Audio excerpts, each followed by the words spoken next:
Good evening everybody and welcome to this meeting of Pendle Council's Executive. We have got apologies from Councillor Zafar Ahmed because of bereavement. Zafar Ali. Put my hand up.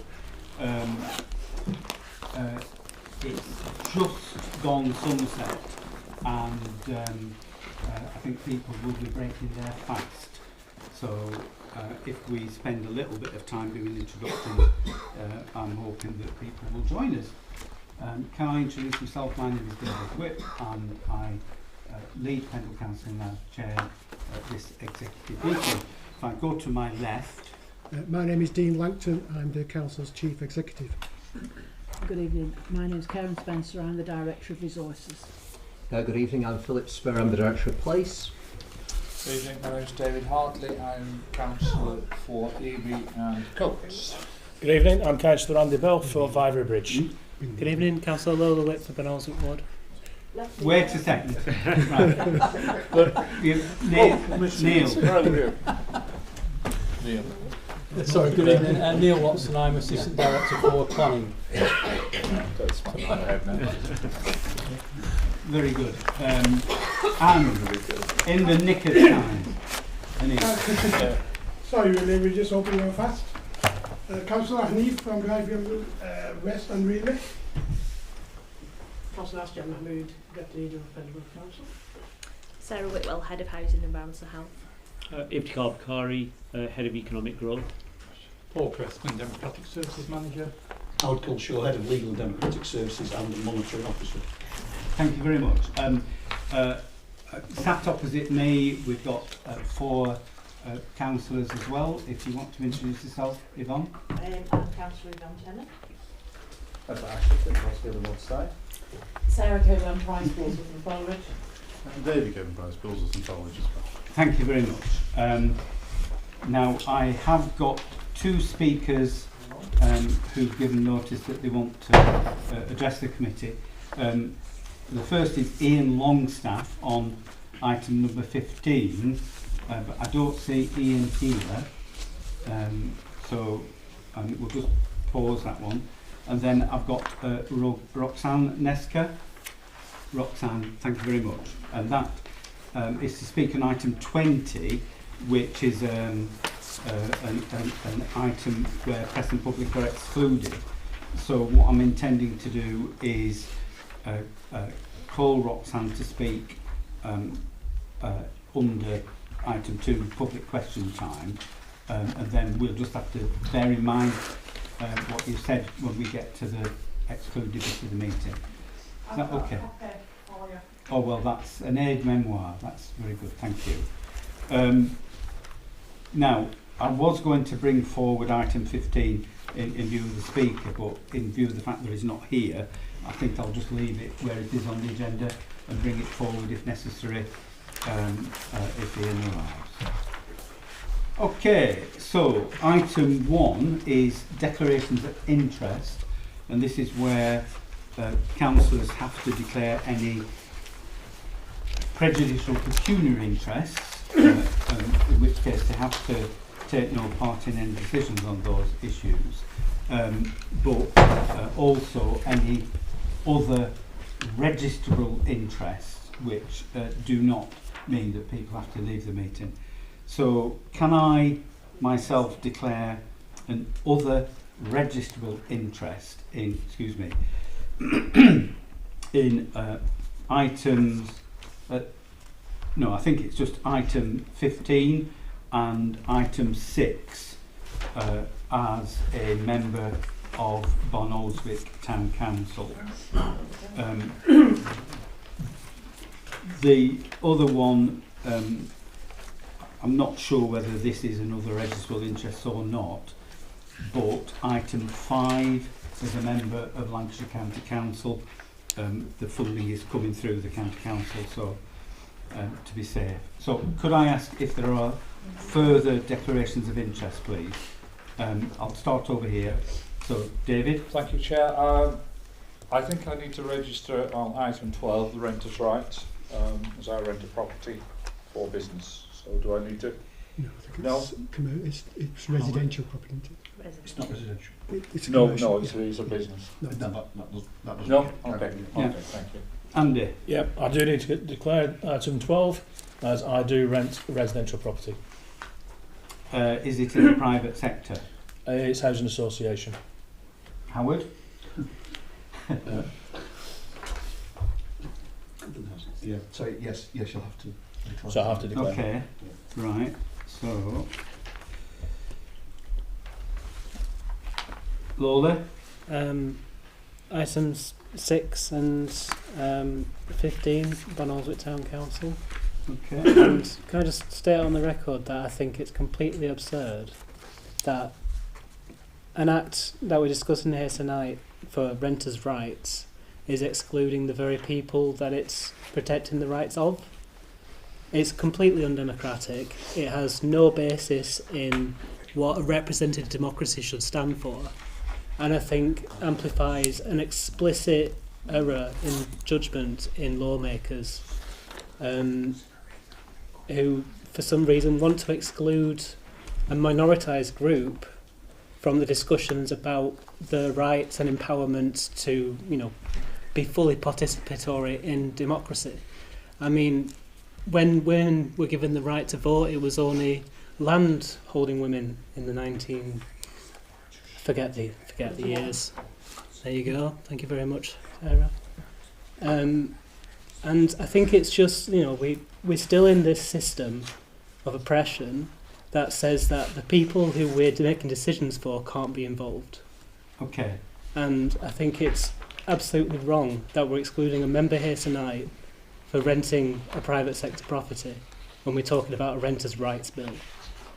Well, it's a social landlord rather than the private sector property. Well, whatever landlord. However, the monitor officer has ruled that such interests are prejudicial pecuniary interests. So I'm not going to challenge. I refute the claim that the protections given to Andy are above and beyond any other renter in Pendle, and that should be the basis of a prejudicial pecuniary interest. Okay. Personal gain above and beyond what anyone else would have, and this is just absolutely and utterly undemocratic. Howard, do you want to comment on what Councillor Lutherwick is saying?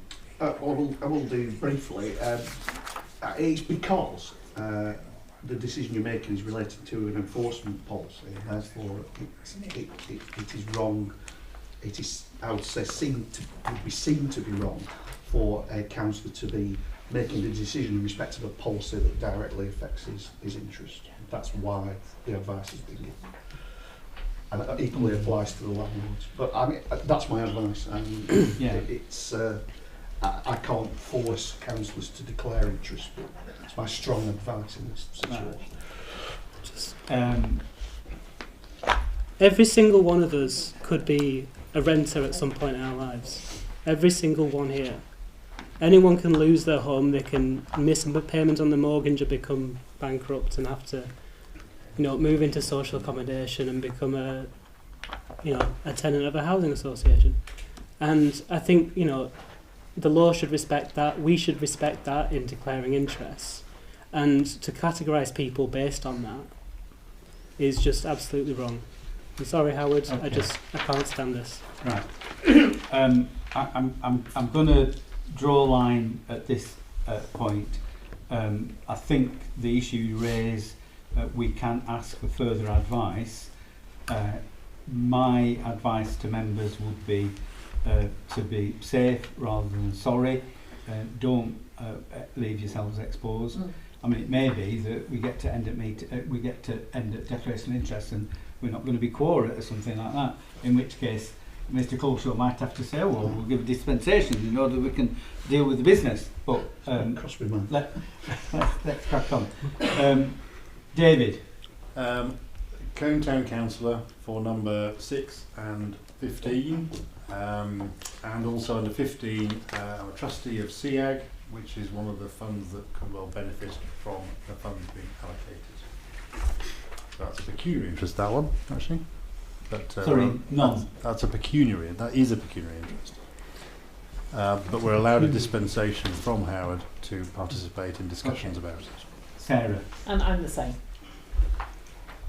So you're the same.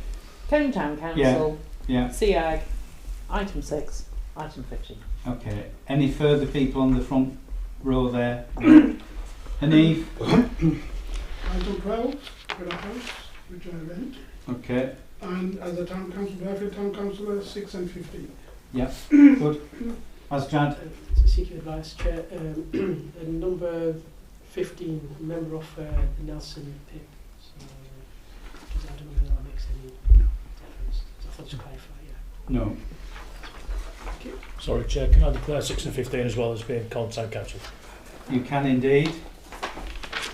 Right, I didn't expect this item to take 10 minutes. There you go. Paul, have you accurately recorded all of those? Lovely. Thank you very much. Right, we're going to go to public question time, and I will bring Roxanne in a minute. But first of all, are there any other members of the public who would wish to raise issues that aren't otherwise on the agenda? Yes, sir. I mean, you can come forward if you wish, or you can speak from there. I'll come forward. First of all, at the last meeting, I issued a load of questions which I actually got answered under the Freedom of Information Act. One of them in particular was about the tender for the cemetery. Now, I've done tendering on various jobs and I've never ever called it commercially sensitive. But anyway, under the Procurement Act of 2023, which came into force 24th of Feb 25, could you provide the tender documentation that was issued to the contractors for the cemetery project? And regarding the tender awarded to Bibus at the January meeting for just under 1.4 million, could you clarify exactly what scope of work this covers, given that in my reply it stated that the access road and the drainage contract had not yet been awarded. Could you explain how it relates to the Bibus contract? And also on the, I think it's Scott White, comments regarding watercourses, they've said there is no watercourses up on the field. There are numerous watercourses up on that field, and the council should know because they've had a digger digging up there, clearing one of them. And which, as we stated before, if that is a watercourse, you can't have burial plots either side. That's taking your cemetery down to not a lot. And I'll leave that at that. Okay. Okay. Thank you very much, Alan. And I will follow it up with an email. Yeah. Before I ask officers to comment on your questions and give any answers that they can, could I check, are there any other speakers for public question time? No. Roxanne, come to you in a bit. Okay. So, Mr. Langton, do you want to respond to Alan there? Well, just on the point of the freedom of information request and why it was treated in that way, it was done so to define the time limits for responding to you so that you got a response within a timeline that was appropriate. So it was just to aid you, to be honest. Sorry, could you speak up a second? We can hardly hear you. Oh, sorry. So just on the point of the freedom of information request and treating your original inquiry in that way, it was so that you got a response within a defined time period, and I would ensure that was the case. So it was to help you really get the response, and you knew when you were going to get it, and I think we did that. In relation to the matters that you've raised, if you could follow it up by email, they're quite detailed, and it would just give us an opportunity to look at them and provide an appropriate response to you. So it's not something that we can do this evening, but by all means, in the same way that you did previously, if you lay out your concerns, then we'll respond to them as much as we were able to do so. Okay, so as I understand it, Alan, you're asking about the access road and the drainage not yet being awarded. That's what it said on the reply to me. Yeah, and the tender documentation and the issue about the water courses. So have I adequately summarised the issues you've asked about? Yeah. Yeah? And obviously the contractor Yeah. did us doing for the 1.4 when yes. the two most expensive parts have been taken out, i.e. the road and the drainage. I'm not sure that the council will be able to provide a response to that, because obviously they provided a price which you know, the council has I mean, obviously the tender contract, the contract that was sent out to all contractors can't be commercially sensitive because there's no prices or anything on it. It's just a document, basically saying you want one of these, one of these, one of these, and one of these. Understood. Thank you very much. Okay. Right, we've got nobody else for public question time. So, Roxanne, you're speaking to an item that we've got in the closed session.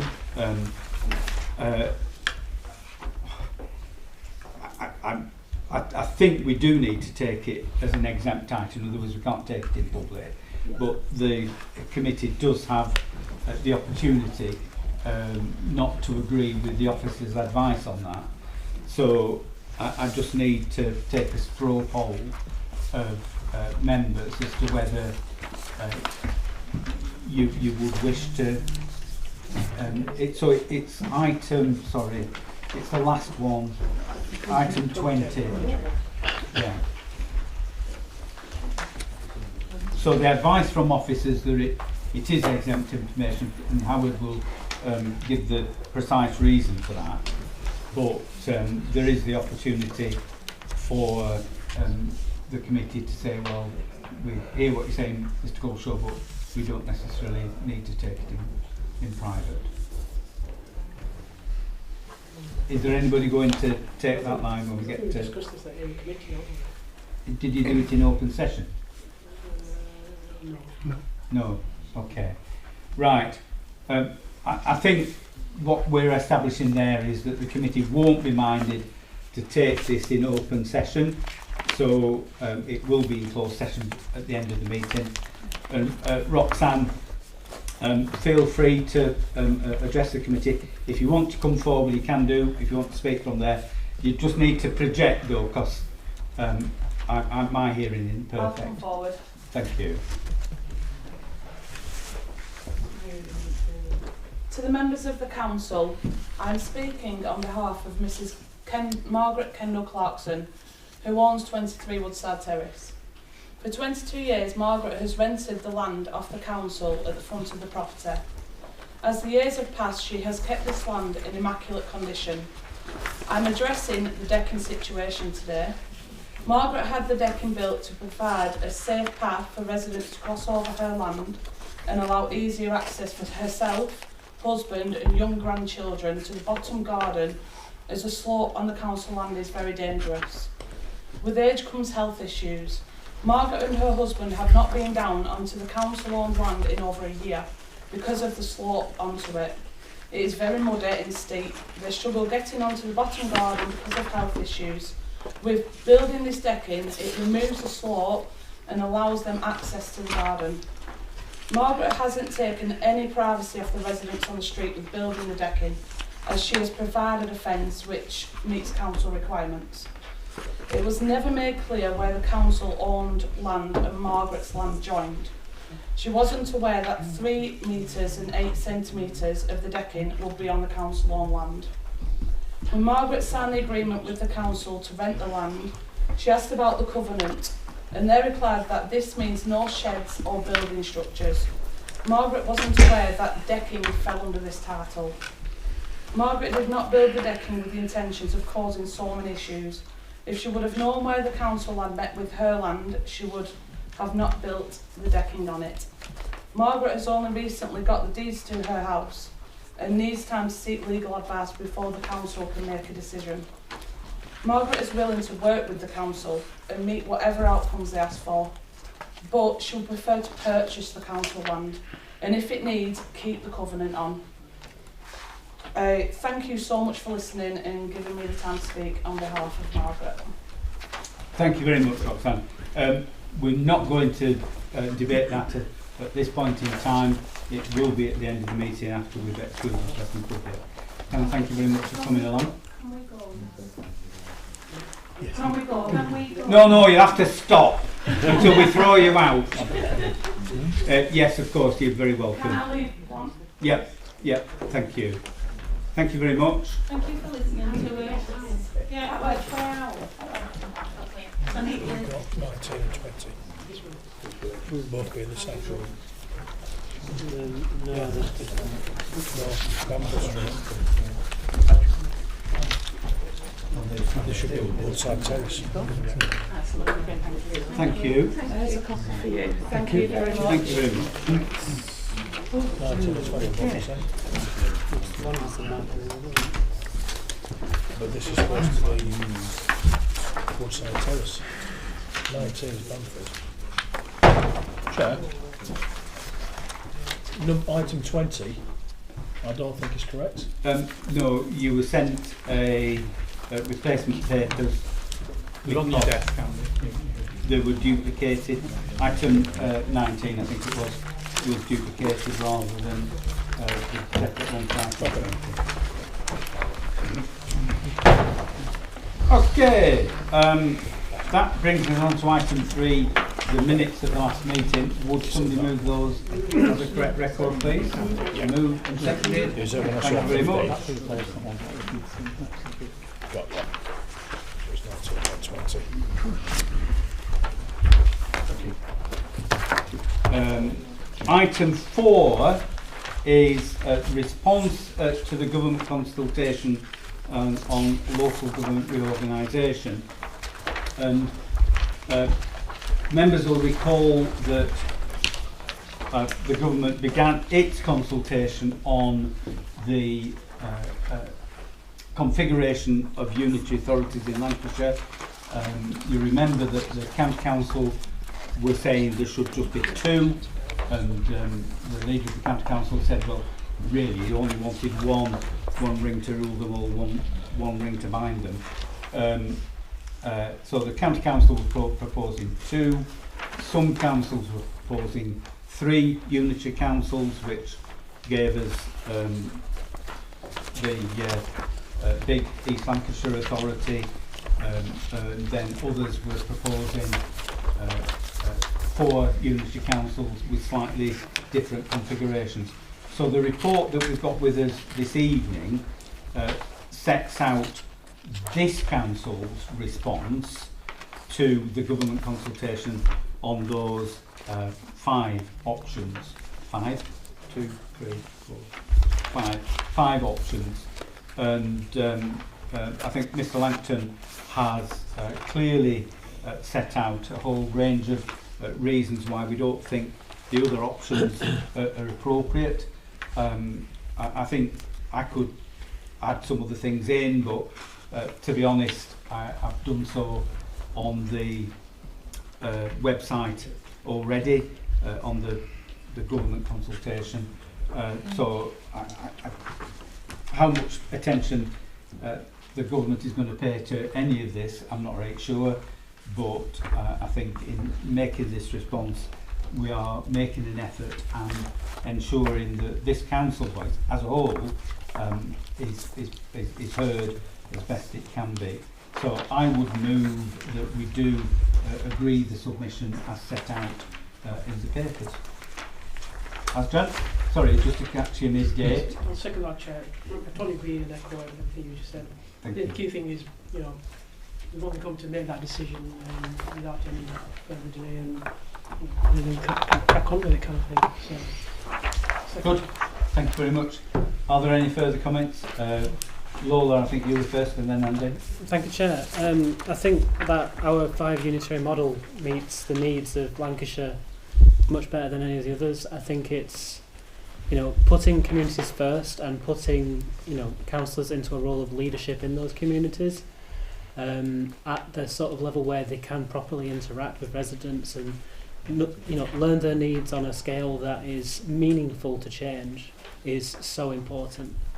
And I think our proposal was the only one that did that, and I think that, you know, these responses that Dean put in accurately reflect that, and you know they show that the other ones aren't workable, and that the only meaningful way is you know better participatory democratic systems, co-production, and you know proper community resilience through actually being able to meet the needs of residents at a faster pace, and you know, having that control at as local a level as possible. I mean, our 5 unitary model proposes, you know, neighbourhood committees, which is a reference to our area committees here at Pendle Council, and you know that represents a layer of you know democratic interface between residents, members, and the council. That's so vitally important as like you know a feedback loop for how the local economy is doing. What we can do to improve, what needs are not being met. And I think as well we need to recognise the fact that over the past, since the 1970s, Britain has a focus on centralisation and efficiency, and it has not worked. We've spent decades trying to penny pinch and being pound foolish to the health outcomes, to the educational outcomes, to people's just socio-economic outputs as a whole have just completely died off across the board, and we're at the point now where we're at a breaking point. Inequality is on the rise, it's going exponentially out of control, and the ratio between house prices and wages in living memory has never been higher. And I think that reflects what happens when we focus on efficiency and cost savings. We need to focus on community building and resilience, we need to focus on co-production, we need to focus on community wealth building instead of trying to save money. Because every penny spent in local government is dividends paid later through the local economy. And we need to recognise that every unitary authority that meets the needs of its residents is an economic powerhouse and should be spending as much as it can to get as much money flowing through the local economy circularly over and over again, and building up wealth in the people that it looks after. Thank you. I think you're setting out a manifesto there. Andy? Mine's very short. I believe that the answers that have been done reflect adequately the situation with each model, and I'm happy that the responses that have been given go ahead, and I'll wholeheartedly support them. And I say thank you very much. Very good. For the work that's gone into it. It's moved and seconded. Any further comments? Nope. If not, put that to the vote. Those in favour, please show. Thank you.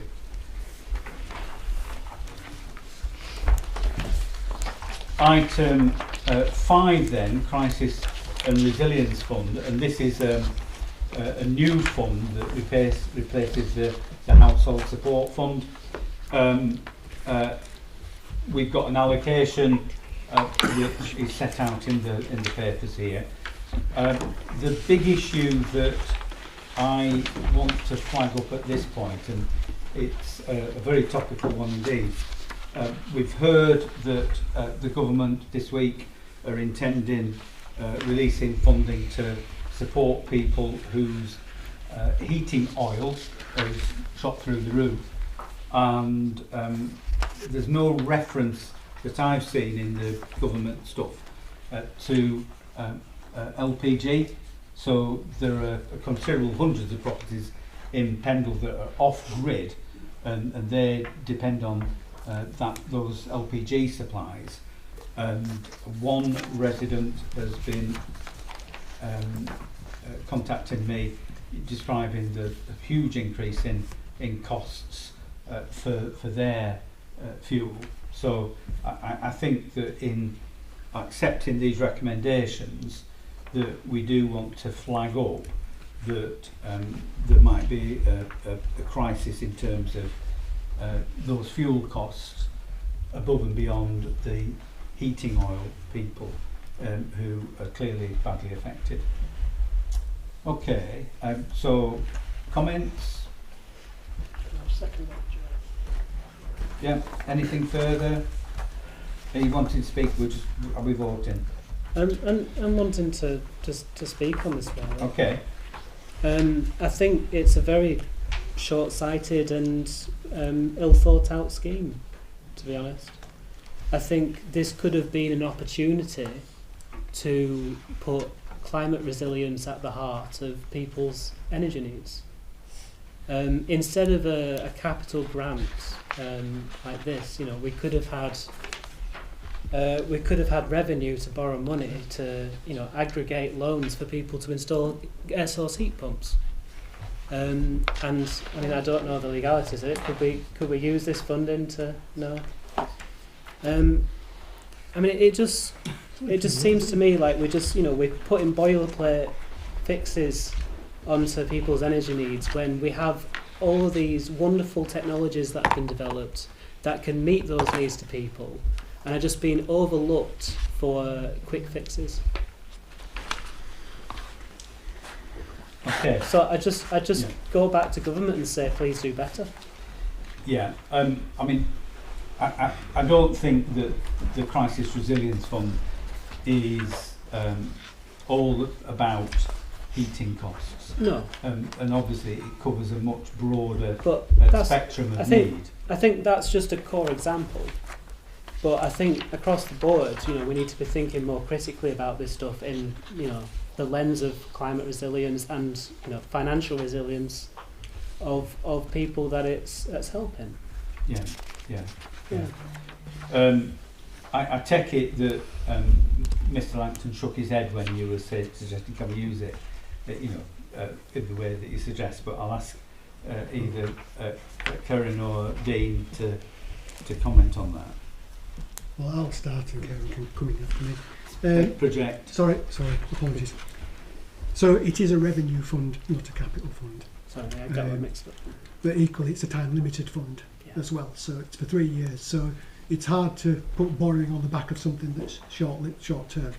I think within the context of the scheme, the government has changed the emphasis a bit from being crisis only to thinking about what the longer term implications might be. So they are quite keen that the funding is used not just for dealing with the immediate issue, but put in place the frameworks for the longer term issues. Now, whether that covers some of the things that you've talked about, I think remains to be seen, but there is much more of an emphasis on this can't go on giving out this bit of money on the short term.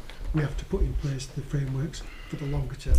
Whether they require funding, and that'll be for the government to consider, but I think the change in emphasis is there. It needs to be backed up at some point with some money to... Sorry. Nothing else to Okay.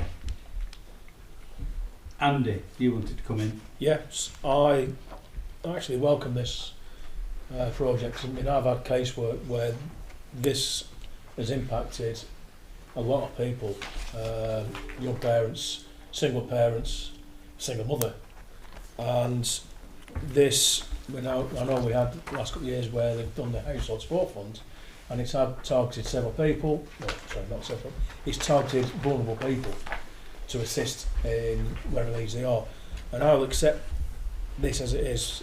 The reason being is, I know that the rents have gone sky high. We know that the renters' rights coming in. I do know that quite a lot of landlords are private, are selling up, but the market for private renters is going through the roof. And so people on low income are struggling, and this actually helps those people that are struggling to pay the top-up fees. It's also helping those that are struggling to pay food for the children. And I welcome this completely, wholeheartedly. I understand where Councillor Lewis is coming from. It is interlinked in a way, but I think that for the broader picture for what this is looking at, I think it's a good way of bringing it in, at least having something in place that we've got going forward. Okay. I mean, clearly there needs to be a paradigm shift in the way that, for instance, the park homes that I was referring to earlier on are heated, and sustainability of those. So, you know, I have a great deal of sympathy from the point of view that Councillor Olderwhip is expressing. But as you know, I'm a pragmatist rather than you know, somebody who stands on principle to the nth degree.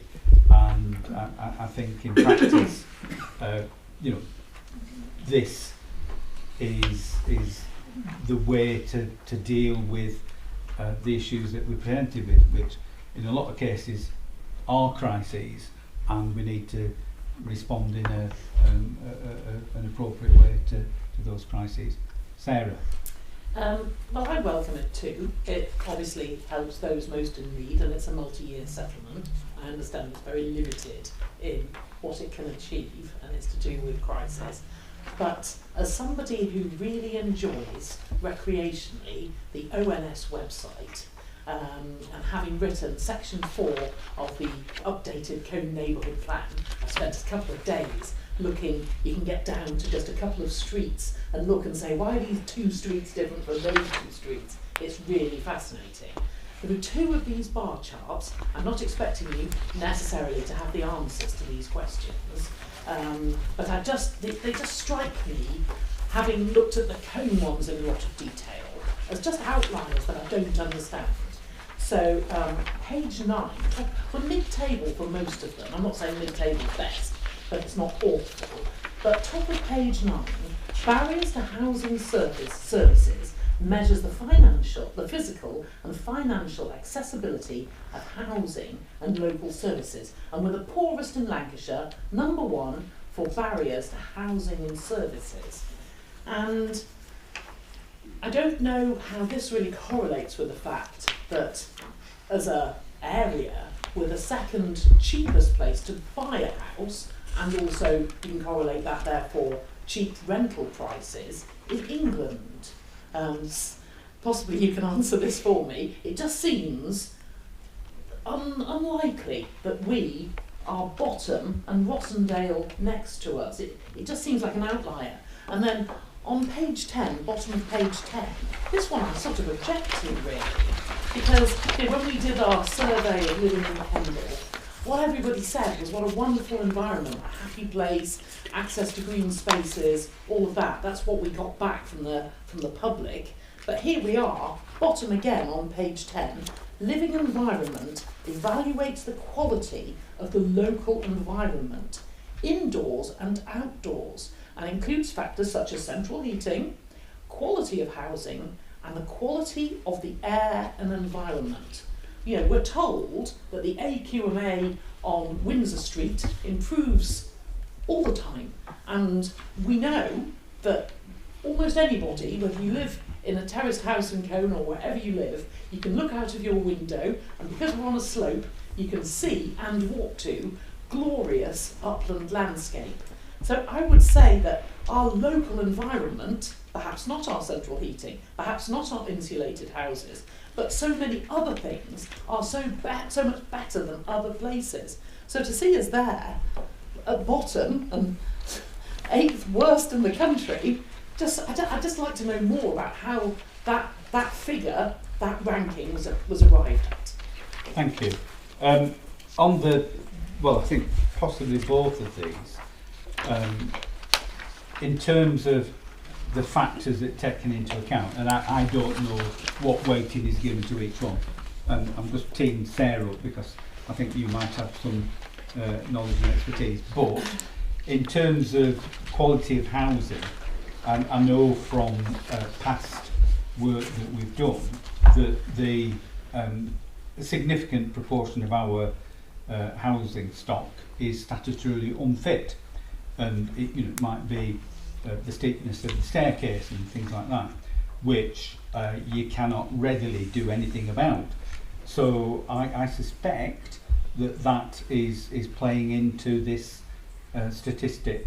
And again, central heating, we've got a lot of properties in Pendle that do not have central heating, so if that's a factor, it's going to kick in as well. And then on the previous page, you mentioned about cheap purchase prices, or relatively cheap purchase prices, but I think Councillor Bell made the point that the private rented sector, which is quite a significant portion of the market, the private rents,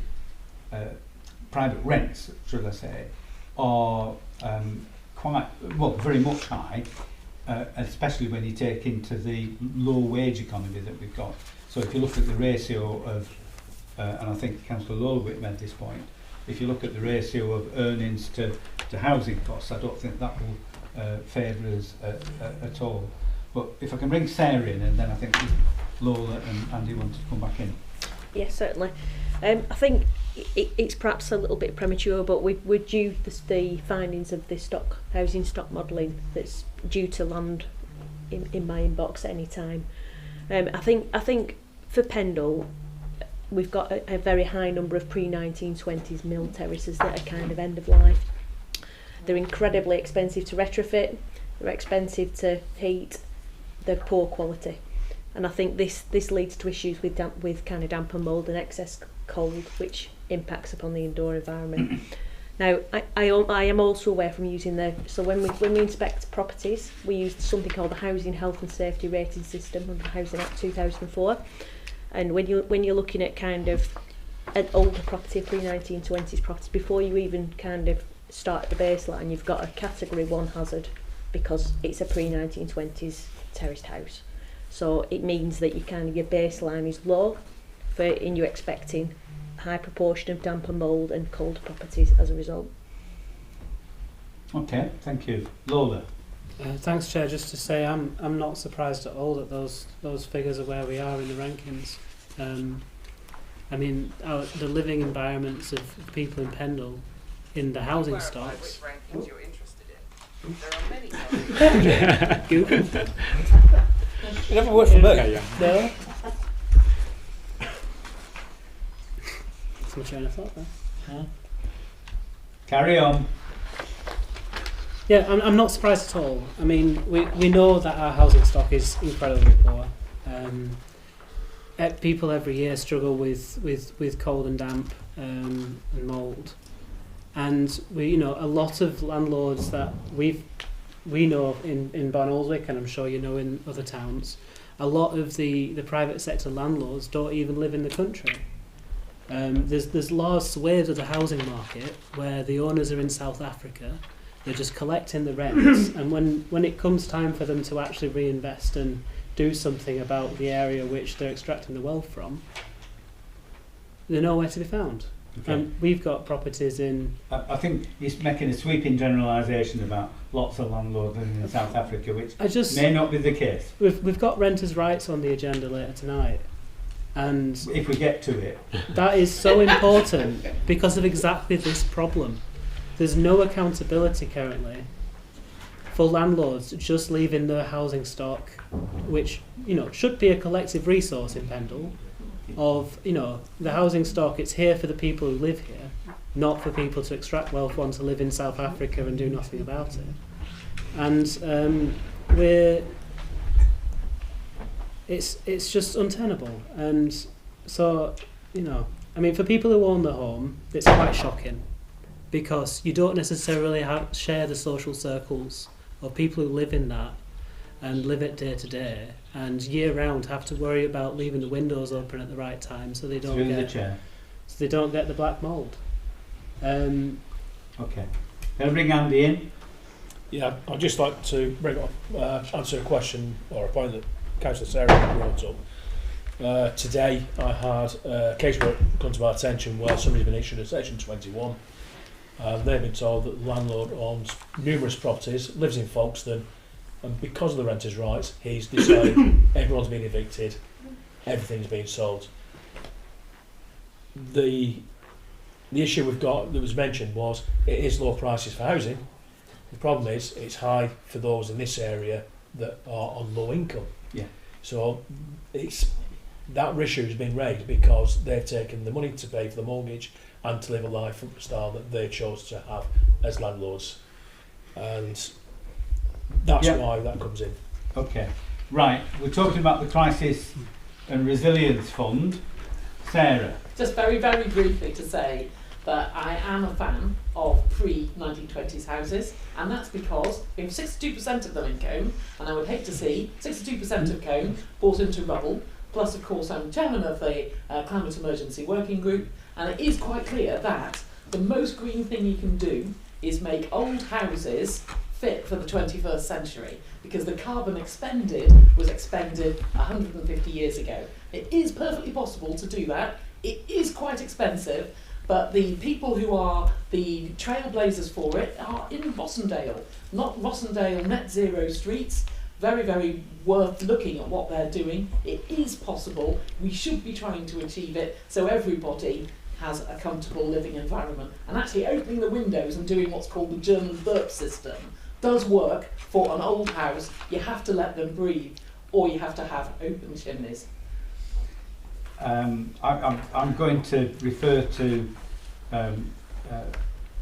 decades ago in Pendle when I chaired the Housing Committee, and one of the big things that I resisted was the huge clearance areas that we had, and clearly the Whitefield clearance area was the one that put a stop to all of that. And I have campaigned decades ago to make tourist housing fit for the present day. And one of the things that we've been banging on about, Councillor Lulwip and myself, is allowing people to build up so they can improve their insulation, and the conservation area designation in Whitefield is predicated against that. So I think there's lots of things that we could encourage to do, but unfortunately some of the policies that we've got at Pendle Council are actually preventing the work that would allow us to make those improvements. I've got Councillor Hartley, and then we're really going to take Yes, I'll make it quick. Chair, I would like to echo what Councillor Sarah Price said. I live in a mid-terraced house, and it's amazing. It's warm in winter, it's cool in summer. We have a building site opposite us, and there are people now moving in there. And one of the first residents to move in I was speaking to yesterday, and they said they wish they hadn't moved in. They would have really liked to have gone back to their terraced house for winter because it was absolutely freezing in there and they couldn't get the place warm. So I think pre-1920s house should be put to the top of your priorities, and they should be kept. Here. I think we would need to get the government to change its rationale on all of this. Can we put to the vote the recommendations? Sorry, Dean, did you want to come back in? It was just to say that the IMD information isn't our information, it's the government's. So if you want more detail behind the numbers, then I think it's publicly available. Okay. So you'll give you an understanding of. If you could help me and actually send me the little reference, that would be marvellous. Save me digging. Right. Now, coming back to the recommendations, I've moved those. I've added a bit about considering the cost of LPG heating systems. I do need a seconder before we can get to the vote. It is seconded. All those in favour, please show. Thank you very much. And talking about 1919, that's the time now. And I've lost my pink sheet, sorry. Okay, item 6 then is the legacy fund allocation. and councillors will recall that at the budget meeting we released a £500,000 reserve that we had for projects on the basis that with the demise of Pendle Council in 2 years' time, that wouldn't be needed because the projects weren't to come to fruition. So instead, Council decided that we would have a legacy fund, and that the legacy fund would be for one-off projects, and that we'd try and be as equitable as possible in distributing it across the borough. So on page 2 of the report, you see here that the proposal is to divide the funding in two, for half of the funding to be distributed through the Pendle Council area committees, and the remaining half of the funding to go to parish and town councils, with an initial £2,000 for each one, and then the rest of it distributed on a electorate basis, which is a proxy for the population. So I would like to move that we do allocate the funding in this way. As far as I'm concerned, aren't any strings attached. It is up to those local councils and area committees to use the fund as they think fit. However, I think we do need to specify that it is for one-off projects. You know, this is one-off funding, and it's not intended to be used for sort of recurring expenditure or paying for the admin costs of local councils. I think the other things that we should put on as conditions is that there is an acknowledgement of funding in any projects that are carried out using this money, and that we have reports from the respective organisations as to how the funding has been used, and you know, like a final conclusion as to, right, well, this is money, this is what we did with it, and that's what we've got. So very much a light touch oversight of this, but the intention is that when Pendle Council is a fond memory for people, that there'll be something solid and specific in each of Pendle's communities that folk can, as I say, fondly remember us by, and hopefully this will be put to extremely good use. If possible, you know, and there's windfalls in the future, something like that, I'd like to see it added to, but for the moment I think this is a really good initiative and gives people across Pendle the opportunity to do projects which they wouldn't otherwise be able to do. So I'll move that. Asjad? Totally agree with that. Second. Yeah. Andy? I've just got one question to ask. I love this idea of the legacy fund, and I agree with it 100%. Are we having a time frame of it's looking at projects to be done by before we finish as a borough, or is it just going to be open-ended? Well, my expectation is that people will be chomping at the bit to do things, but there isn't necessarily any time limit on it. Yep. Like I say, I think it's as open as that, and it may be that some parish town councils want to put something into a project that might span a number of years, so I wouldn't like to limit it in that way. Yep. Thank you. Okay, David. Thank you. Yeah. So obviously we like rules around this kind of thing, and just from an area committee point of view, we obviously have the rule that all our allocations are given each year, and we have to appropriately spend them or we lose the following year. So will this be kept separate from that, especially if we're not going to spend it in the first year?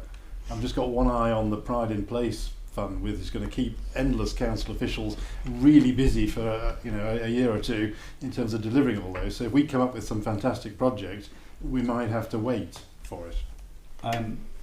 The funding will not be included in the requirement to utilise the regular budget. So it's over and above that. And based on your comments earlier about don't use it for admin and boring things, try and come up with something, you know, big and tangible we can point at. Are we sort of focusing on capital sort of ideas? This is revenue funding, Right. so it can be used for revenue or capital. Right. Clearly you can't use capital for revenue.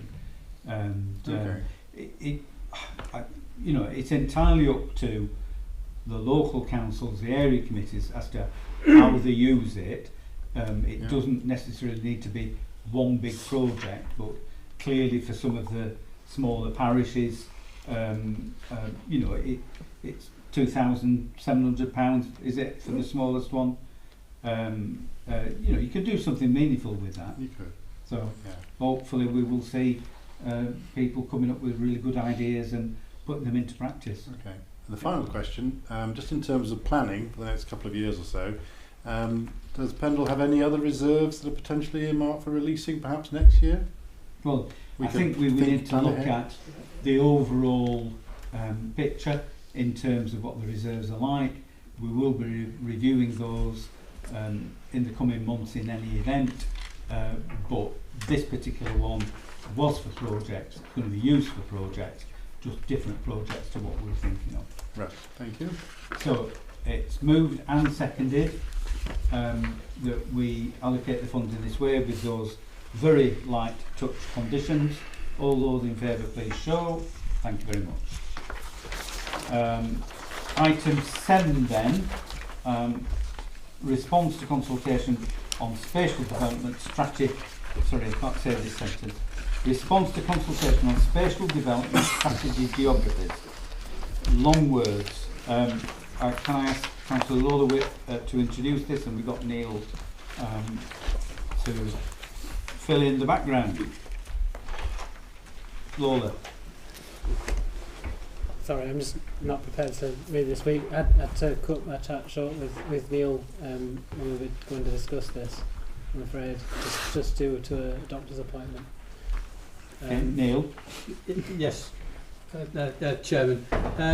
Spatial development strategies are being introduced, coming in law shortly. They are reintroducing what we used to have, regional spatial plans, etc. So they're coming in. Local plans will all have to, there's a duty under the local planning regulations that have just come out, that local plans will have to have regard to those. So whatever they say in terms of spatial distribution of industry, housing, whatever it may be, local plans will have to have regard to them. So it's important that we get them right. The plan, the consultation is that they're done on a Lancashire wide basis. Lancashire's a big geography and little spatial relationship really if you look at North Lancaster, etc. So it's what is the right geography for us, including you know, functional economic areas. Our view really is that it should be based on the new unitary footprints. That's probably the right area, because they're going to be large, and even with those, whichever configuration we have, they're going to be large enough to do spatial planning on. So the recommendation is that for the functional economic reasons, for geography, for local government reorganisation, that they follow those footprints. Yeah, in terms of the proposal that in effect it's the Lancashire Combined County Authority area, I mean, I just don't think that fits the bill at all. And I think the sequence of considering this before local government reorganisation is bonkers.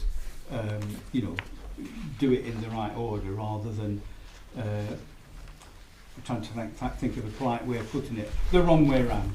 And the response that we've got here, I think, does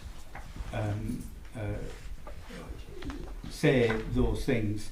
You know, do you agree that the proposed area is okay? No, and so on and so forth. So I think I would propose that we do take those as the response of Pendle Council. Sarah. Yeah, I would like to concur on this too, and having read and actually written for Combe Town Council the response to the draft NPPF, it seems to me a problem that this government's got. Keep putting the cart before the horse.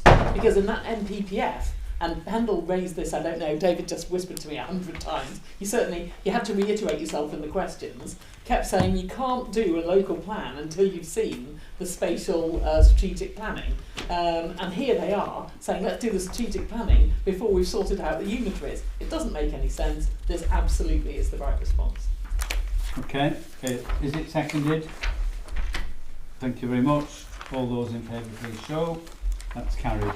Item 8, biodiversity duty report. Again, ask Councillor Lawler-Whip to introduce this. Yeah, thank you. Just to say I fully endorse this and move the recommendations. Thank you very much. Is that seconded? Thank you very much. Are there any questions for Neil? Sarah? So I think it's absolutely wonderful to see Gib Hill chosen for the BNG. I was really, really excited to see that, and I only knew it was in the offing. The Gib Hill Guardians at the moment are sort of redoing their management plan, and I saw that you collected some base data, obviously to inform the BNG. Would you be prepared to share that with the Gib Hill Guardians? That would be so helpful. Thank you so much. I would like to highlight that the Climate Emergency Working Group, after a long discussion, because they saw the positive benefits of this, they objected and asked me to write to the Secretary of State about the Calderdale Energy Park. It's in this document, and that was mainly due to the destruction of the protected peat. So there's quite a bit of discussion in here as if it's definitely going to happen, and Pendle Council's place in that.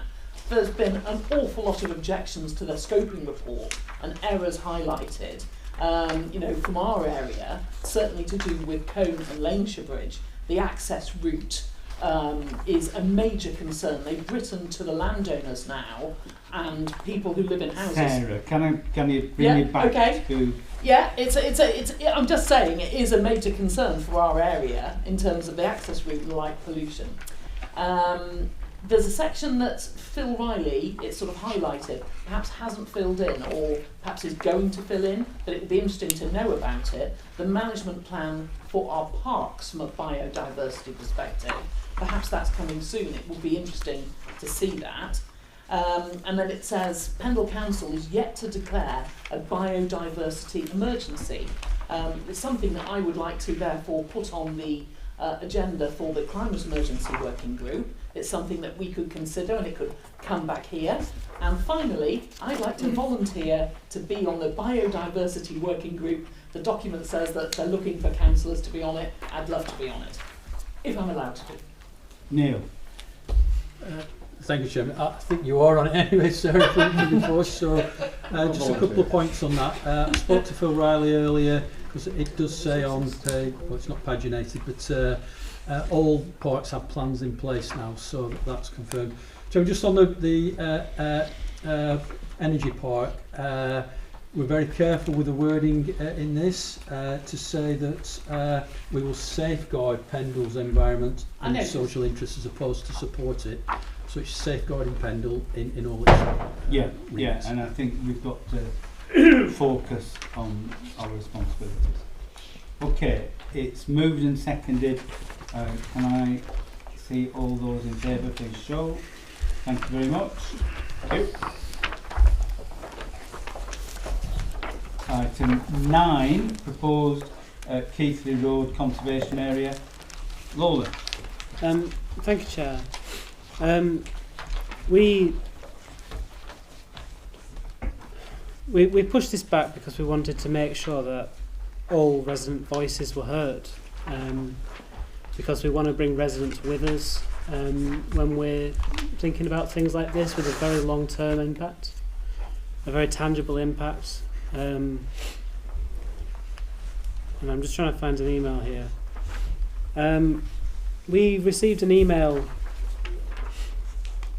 earlier this week on Wednesday, yesterday in fact, from Alan Davies, who's the chairman of the Peter Birtwistle Trust, who the trust owns 47 properties out of a total of 95, and he does say, I'm not going to read out the whole thing in full, but his main reason for writing to us as the executive is his concerns over the most recent consultations. I attempted to comment using the online platform, but in the time I'd written and revised my comments and then pressed submit, I was presented with a message saying that I had run out of time. It was necessary to start all over again. How many potential respondents did not bother to do so? Now I've asked officers to look into this. Unfortunately, we don't keep logs of timeout sessions, but it is in fact set to time out after 10 minutes. And I think it's usually best practice to fill out responses in the Word doc and then go through and copy and paste. But obviously, you know, I think it's really important that we shouldn't make people spending their time responding to a consultation to have to learn all these different ways of working. I think it's a poor part on our side to not really meet that fundamental assumption that it should be easy to be able to engage with us. So I sincerely apologise really that happened, and to anyone that might have affected. It then goes on to say, I did return to make my comments in order to get them on the record. There you go, sorry, I pressed the paragraph. I also decided to attend a drop-in session at Colne Library. I expected the session to be held by a member of the planning team, but was surprised to see that it was staffed by the council member who had instigated and encouraged the creation of the conservation area. I left, thinking I would return later on the assumption that she was just happened to be there at the time. It turned out she was there for the whole period. I did return to make my comments in order to get them on the record. The councillor listened to my views and then tried to justify the whole scheme. She did not accept or debate any of the points I made. I was told by her how impressed various county officers she had driven around the area were with specific issues and how they would enhance the street scene if the money was available. At no point were my views recorded, nor did I see any lists of other people stating their views whether in favour or against the proposed conservation area. Do you really know the views of residents, or were they not recorded properly? In short, I object to the creation of the conservation area on the grounds that it is not unique and many other parts of Colne could have a similar praising written about them. I suspect that may follow. I also think that the consultation process was fundamentally flawed and allowed the champion of the scheme to influence the results. Now, I'm all in favour of councillors being involved in consultation events. However, I really do feel that they should always be resident-led, and councillors are there to listen, because we are facilitators. We listen to residents and we meet their needs at council. And I'm really sorry to hear that someone who represents so many people that this would affect did not feel listened to at our consultation.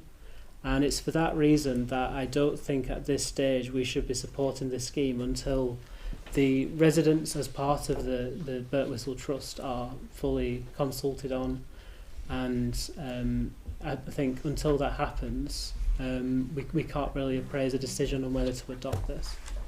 Okay, so you're suggesting that we defer? I'm suggesting that we defer, Chair. Okay, and all the members of the executive got the same email together with, I think, Mr. Langton.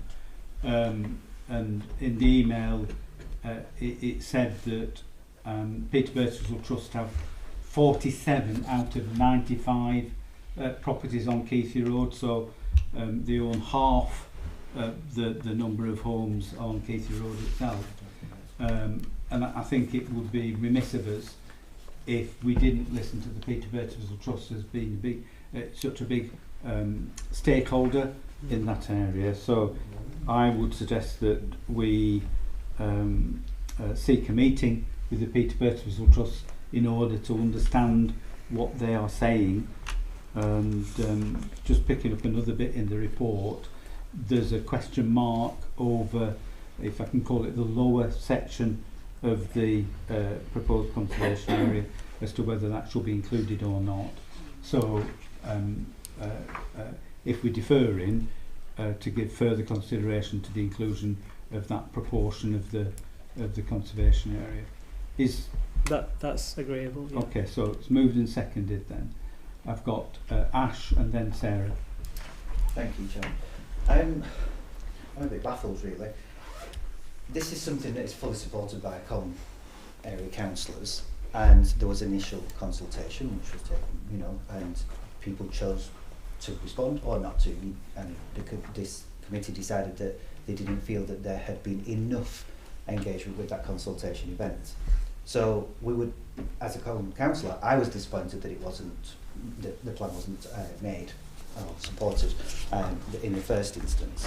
So a second consultation event was organised, and there's been an awful lot of push by lots of people, officers, residents who feel passionate about it, as well as councillors, to make sure that we got the responses that you asked for. You wanted a fair, balanced, proper response from as many residents as possible. And when we look at the numbers, the consultation generated 115 comments, a total of 91 individual addresses within the area commented. Now, when we break that down a little bit further, out of the 91, 93% of respondents were in favour. That's pretty overwhelming. Now, I accept, I used to live on Keeper Road, I know the area very well, and I accept that Peter Birtwistle Trust form part of the scene there. They had ample opportunity to respond to the consultation, as did everyone else. So to receive an email that's after the fact that says, well, actually, we didn't manage to do so, we didn't manage to engage with the consultation, I'm afraid that that's kind of on them. You can't just go back afterwards and say, well, I'd love to go back after the fact in lots of instances and put my 2 pence in. I accept that actually that consultation has finished, the door has closed, and we move on from it. During the actual consultation, a few people commented to me and said, I've tried to do it and it timed out, or the web page didn't work, it reloaded, or whatever, we're having technical problems. And I think at that point, they'd taken upon emailing planning directly with emailed comments fully. Now, I don't know, and this is a question to Neil, if that's okay. Did that happen? Were those?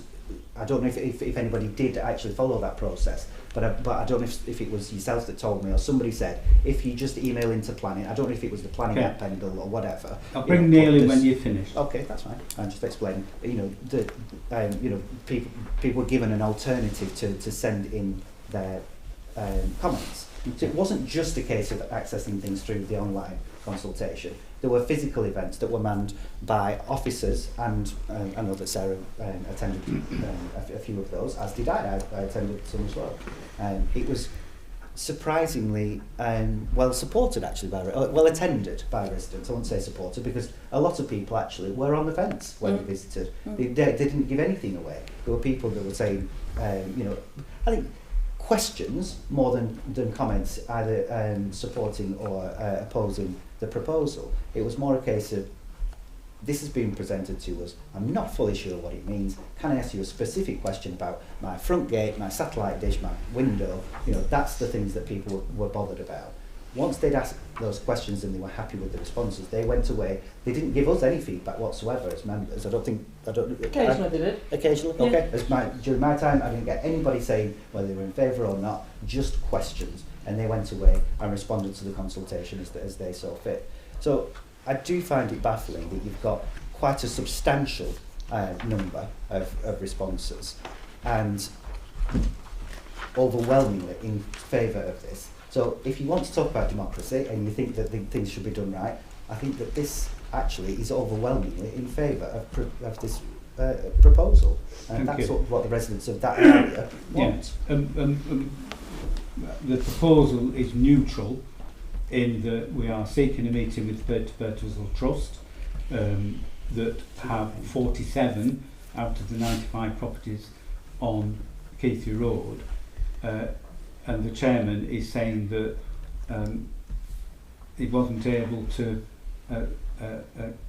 put his points over at the consultative event, it was prevented from doing so. So I think we need to have that meeting and to get that bottomed out, and then take a decision in the light of what those views are.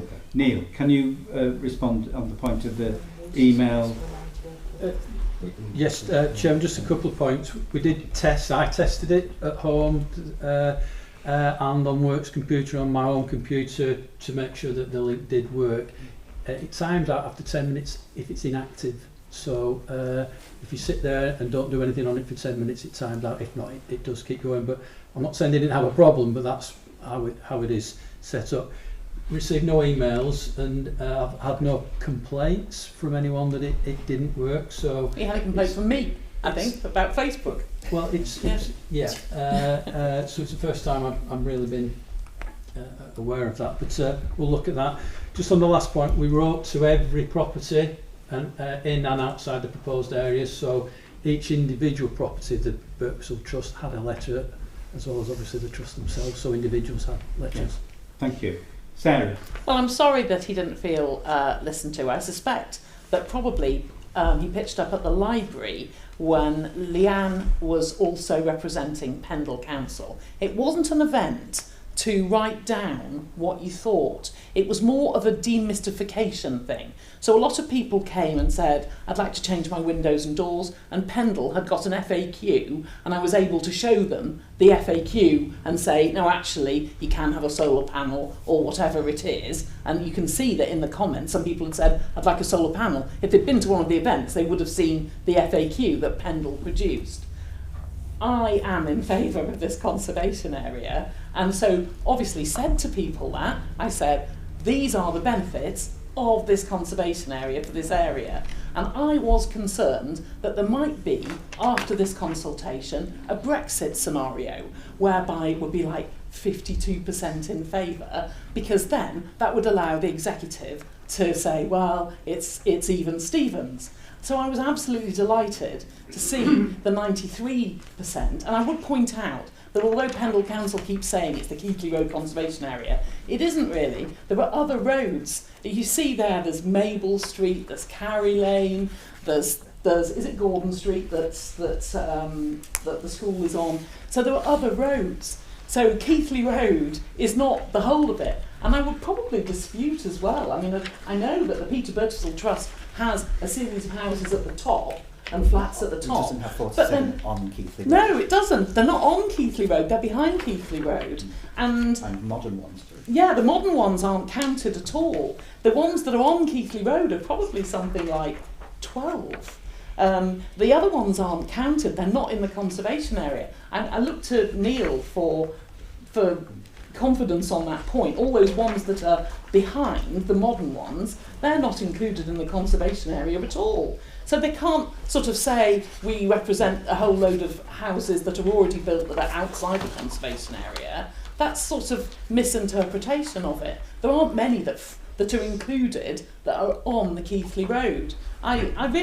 We put a huge amount of effort into this as an area committee. Yes, we all attended the events to speak to the people and to demystify misunderstandings about windows and doors and solar panels and whether you could do extensions at all, which you absolutely can. We put all that energy in, and we felt that 93% in favour was an immense thing. Good. Right, we have a proposal on the table to defer this. As I say, that's a neutral position. The deferral is in order to meet with the Peter Birkbecksville Trust and to give further consideration to the inclusion of the lower part of the area. Can I put that to the vote? Those in favour, please show. Thank you very much. Anybody against? Oh. Right. Consultation on local transport authorities becoming responsible for taxi licensing. Councillor Lolowit, this is another one of yours. Thank you. I'll hand over to Neil on this really. I mean, the centralisation, I think it's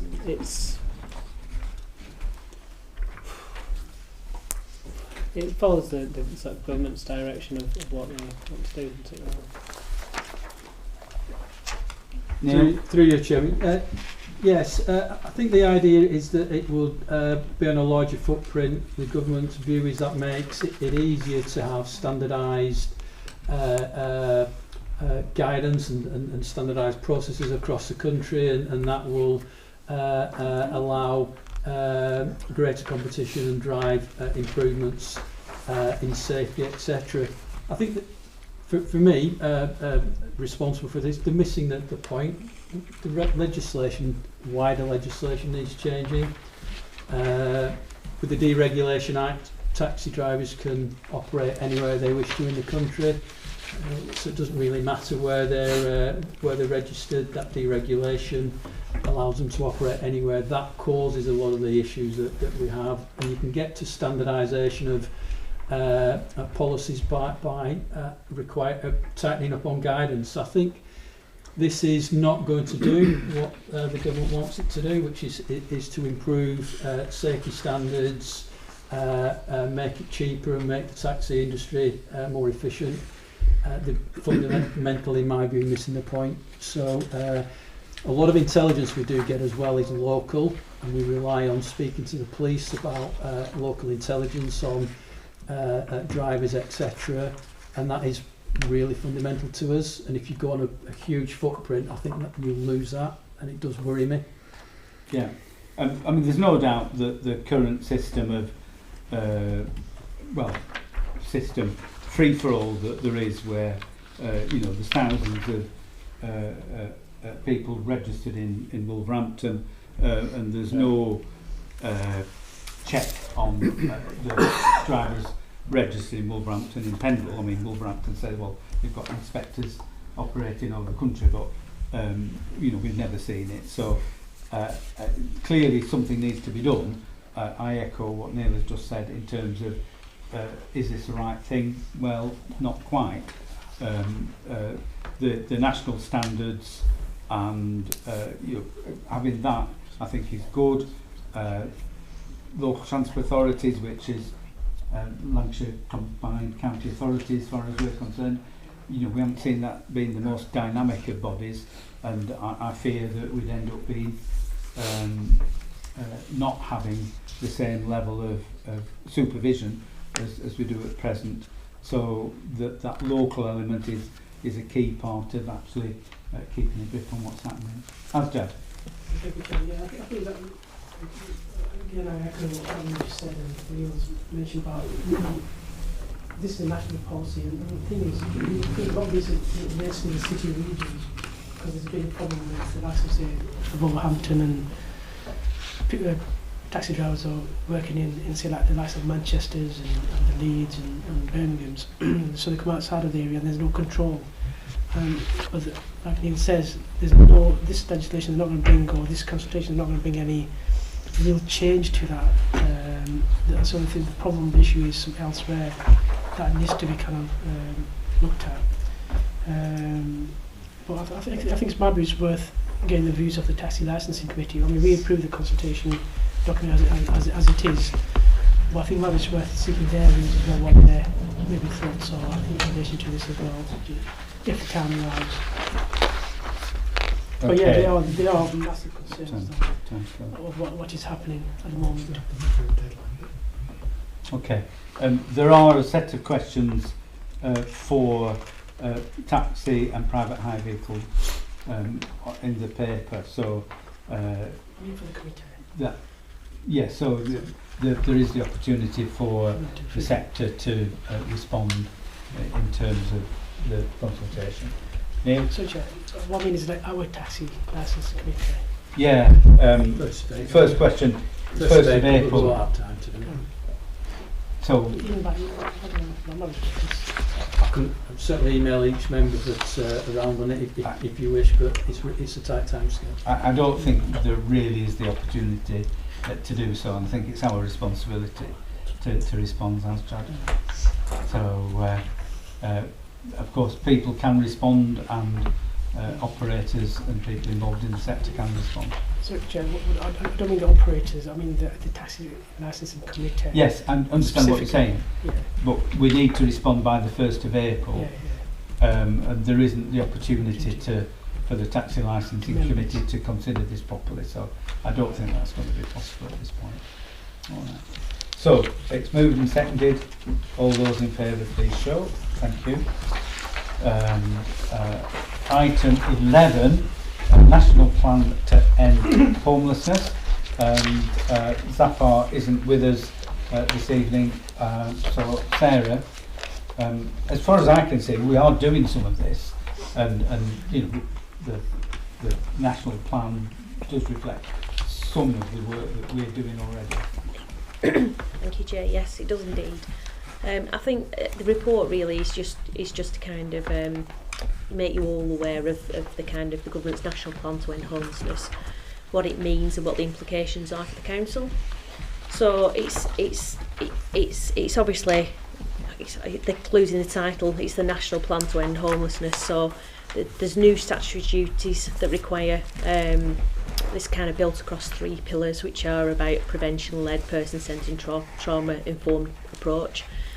And it's about strengthening our homeless prevention work, enhancing our partnership working, and the key for us is it's outlawing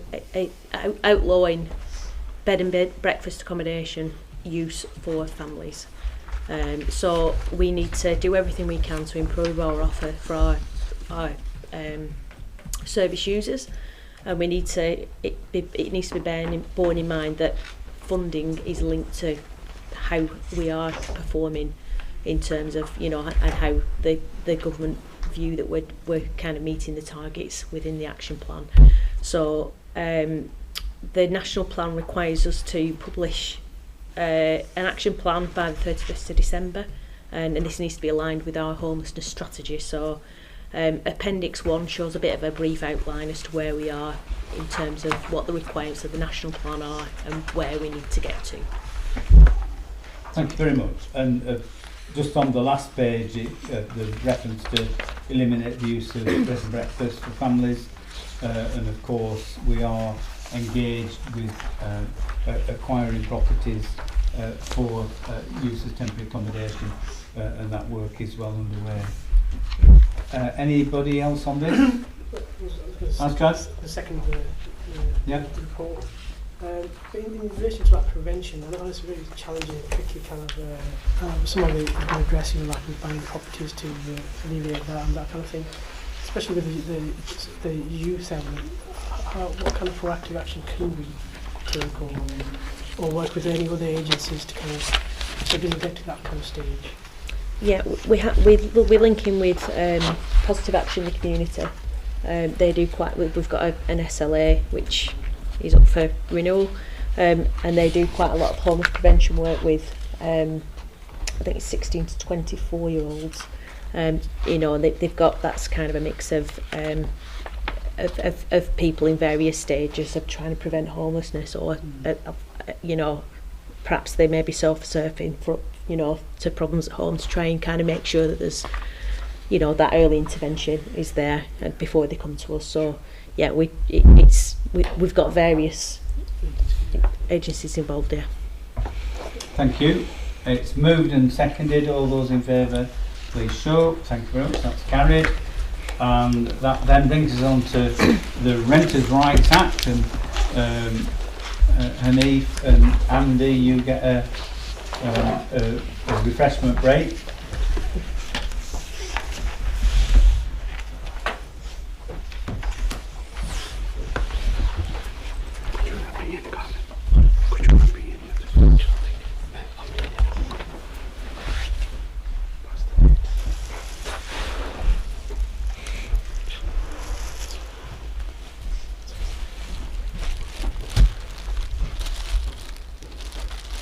Okay, thank you. Sarah, if you want to introduce this, thank you. Yes, certainly. Chairman, sorry, just a point about pecuniary interest. Is anyone here a landlord? Because surely the... Yes, Hanif is the landlord. Right, okay. He Just said checking anyone else, just to be clear. No. Yeah. Okay.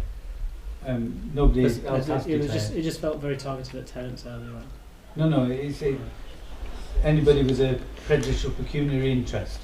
which is either a landlord or a tenant. Sarah. Yeah, no problem. So the Renters' Rights Act. So this is, as I'm sure most of you are aware, it's the first wave of which is coming into force on the 1st of May. So this is about introducing a policy to make sure that we're geared up for the new, basically the new enforcement powers that are coming in on from the 1st of May. With the Renters' Rights Act, the first wave is around tenancy protection rights. So there's an awful lot in there. You can see this in terms of, there's a breakdown, a table within the report basically showing what the main changes are. A lot of it is about preventing unlawful evictions, a lot of tenancy protections, prevention from discrimination against people, tenants that have perhaps pets, children on disability benefits or anything like that. So this is about making sure that we are there to uphold the tenants' rights. So in terms of the actual report, there's a civil penalties policy, which is revising our existing civil penalties policy that we have in place, and there is an enforcement policy that's specific to renters' rights.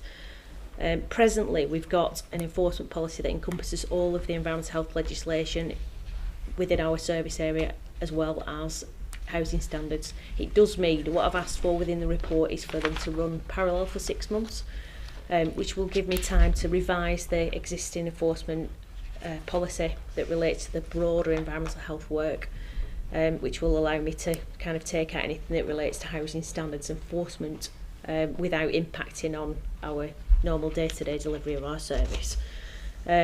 So in terms of renters' rights, I mean, it's a huge change. There's landlord database, which is expected not till later this year. There's also a landlord's ombudsman, which is later this year, but this is just gearing up for this initial power. So. Thank you very much. I've got a question about resources. I mean, in the report it does refer to some funding, not a lot of money, but some funding being added to the new burdens. And over the page it talks about human resources. So the Renters' Rights Act is giving tools, but you need to have people in order to be able to use the tools. So my question is around the resource that there is to actually use the Act and provide the required service to the people that need it. Have we got that resource? Is Dean going to kick me under the table if you say, well, could do with some more people? I don't look at him. There is some new burdens funding. I think in terms of kind of, it's very driven towards you will enforce the landlord legislation in your area, you will issue penalties, you will do what you need to do to protect tenants' rights. I think in terms of kind of the funding from the civil penalties, it's ring fenced for housing enforcement. If it's not used for that purpose, then it goes back into the consolidated fund, so we lose it. The difficulty with civil penalties has always been that when they were introduced in 2016, I think is getting the funding back in because they're not linked to a local land charge. It's difficult to kind of get that in. There is a third policy being produced by the Jigsaw Group, which is got MHCLG funding that's produced these kind of model policies. With this is around basically gearing up so that we can do everything we can to get that penalty money back into use. I think the idea is that it should self-finance, but whether it will do in reality, I don't know. There is additional funding that's actually come through for homelessness routes because a lot of it is linked into homeless prevention. And we're yet to see whether or not there's further funding for the kind of the housing standards enforcement element as well. So, but yeah, it's something that we definitely need to look at, see if we've, what resource we actually need to deliver it really. Thank you. And just turning to my left, and Dean Karen, in terms of the wider authority, not just looking at that service area, are we geared up to implement this both in Howard section and anything else that might be brought to bear on it? I'll take this one. I think what you have in the report is our review of what resources are required. Of course, as these things are implemented, what actually happens may mean that either less or more resources required, and we will need to monitor that over time and react appropriately. So I think it's early days with this. One of the things is running these things in parallel. That may cause some initial resource issues, and we may need to respond to that. But what I would suggest is, if we, as we do with these things, we'll review it in 12 months' time, see what's happened, and then adjust accordingly. Okay, thank you. Lola? Thank you. I mean, on that point about resource allocation, I think it's really right that we should not under-prescribe in this area. I think that this really should be outcomes driven for residents, and we really need to ensure that we have the provision to enforce this to the best of our ability as a council, to really show residents that we have their back as renters. And I think if we underestimate the level of support that Pendle Council could provide and don't deliver on that, then that just degrades trust in local government to work with them. So I mean, I would support Dean in implementing a plan which is risk averse in terms of under planning, under provisioning. We're not in a position where we're too worried about this council becoming bankrupt anymore. We've got some wiggle room. Let's use it to do some good and put these powers that we're being given to use, really. Okay, thank you. Moved, is it seconded? Yeah, thank you. Can I see all those in favour, please show? Thank you very much. That's carried.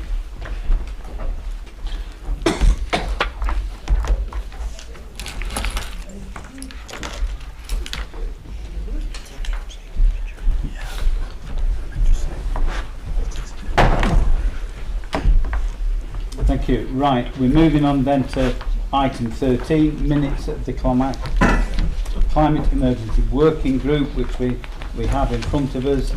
Can I just refer to page 5? There is a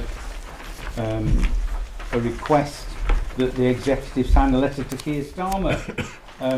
I'm not quite sure whether we're the right body to do so.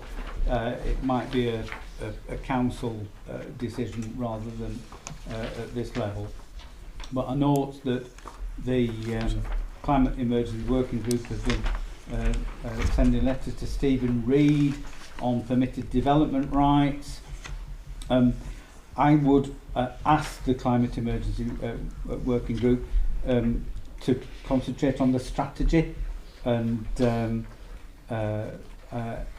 I think it's straying into some of the issues that are above and beyond. So please stick to the strategy. Sarah? You actually get points on your climate scorecard for councils if you lobby government on climate issues of different kinds. So obviously it's scrutinised by officers, anything that's written, it's scrutinised by the working group, anything that's written, and it comes to the next meeting.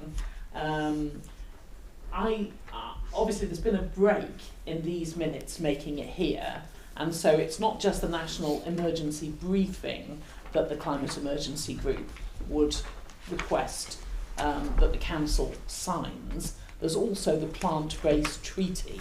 I do keep writing to officers about this because the working group keeps saying, has it done yet? And it never seems to make it onto this agenda. So I hope that both of those can be considered.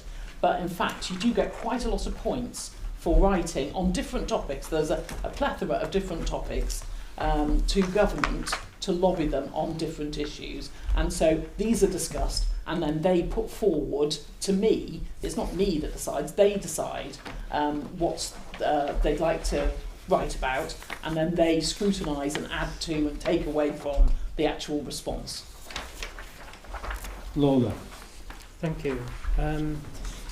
Although I really do get the sentiment behind sort of, you know, the efforts behind that. I think it's down to the council's membership to kind of champion those things and bring motions to the council. I mean, that's what the motions at full council are for. It's for member-led initiatives to, you know, show a political direction that this council wants the country to go. And there's been a severe lack of that sort of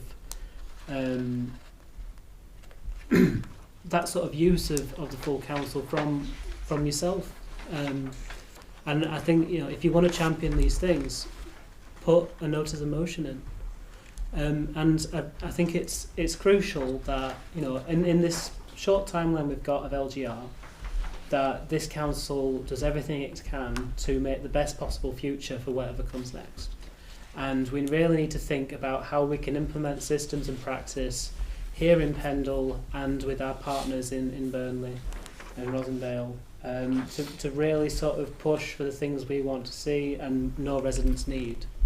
And I don't think it's incredibly useful to spend a lot of time, you know, with the officers developing these kind of pressure schemes when, you know, that can be entirely separate and parallel instead of intertwined, really. So I mean, I agree that both should be done. I just think that the Climate Emergency Working Group is perhaps not the best place for that, and those kind of decisions should lie with the wider membership at open debate in the full council. Thank you. Okay, well, I'm moving that we receive these minutes. Sorry.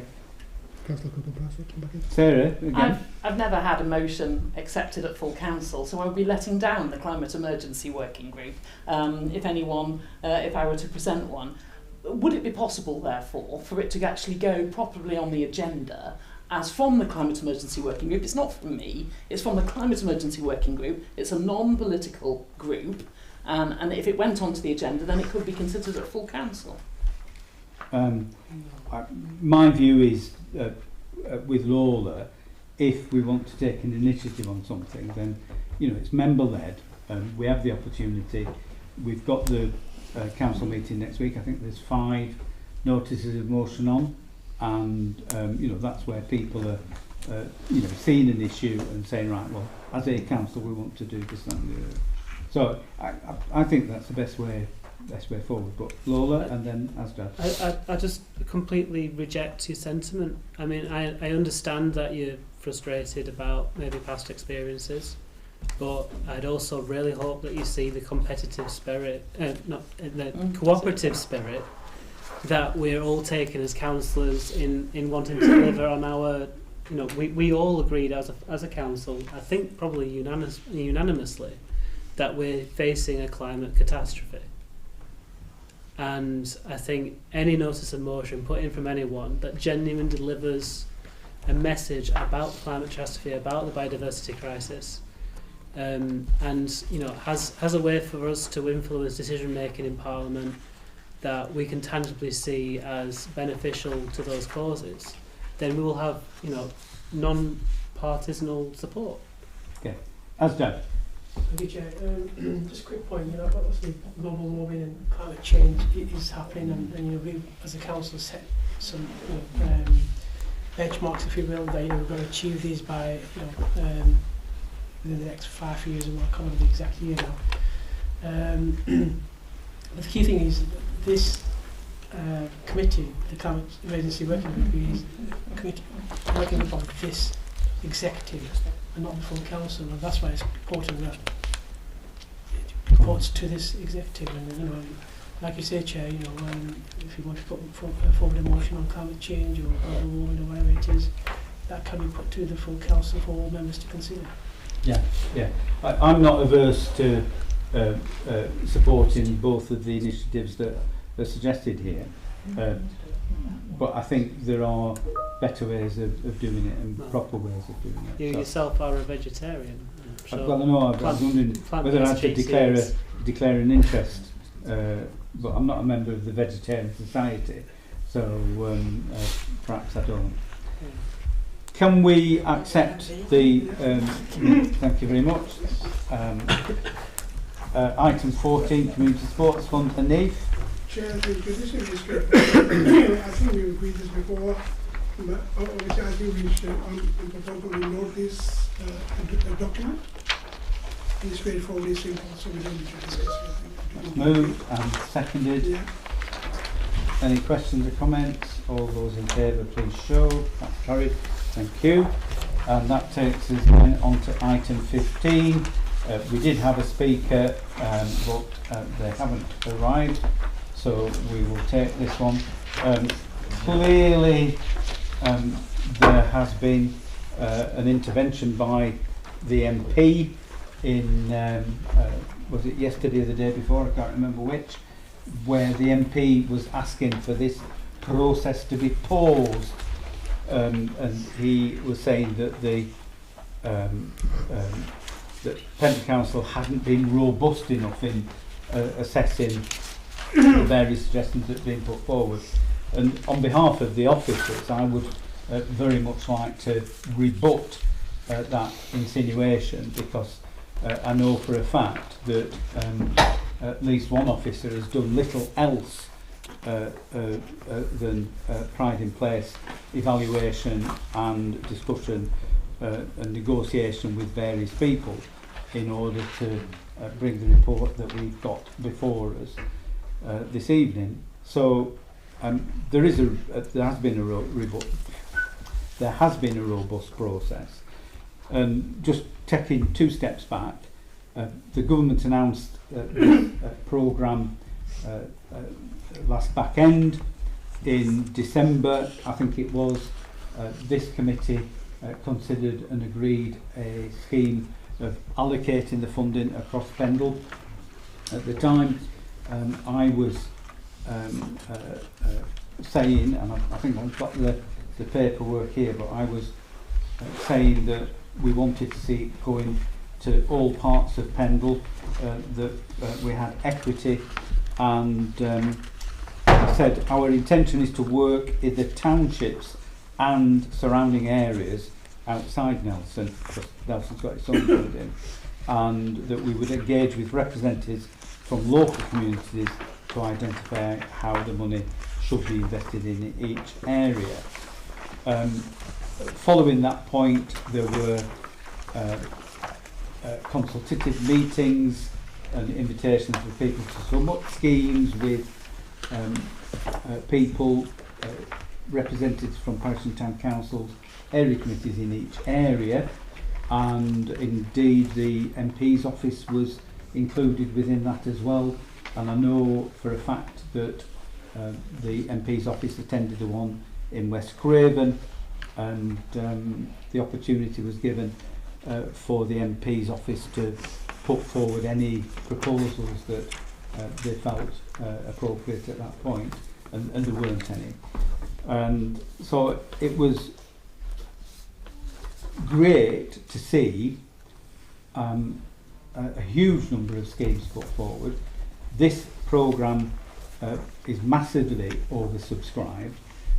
We've ended up with a short list of 72 projects and a total funding, including the match funding, of £1.775 million. So as well as the government 1.5 million, we've got another £275,000 pledged as match funding from various sources.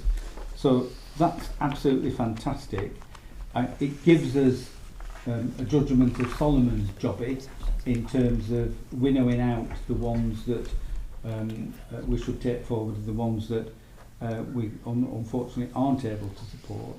And we're very ably assisted in doing that winnowing by Ryan, who has developed a structure in which to judge all of these schemes, came up with a ranking based on the different criteria that have been used to evaluate the schemes, and we, as Jad and myself, approved the draft programme, which has come back following consultation to the meeting this evening.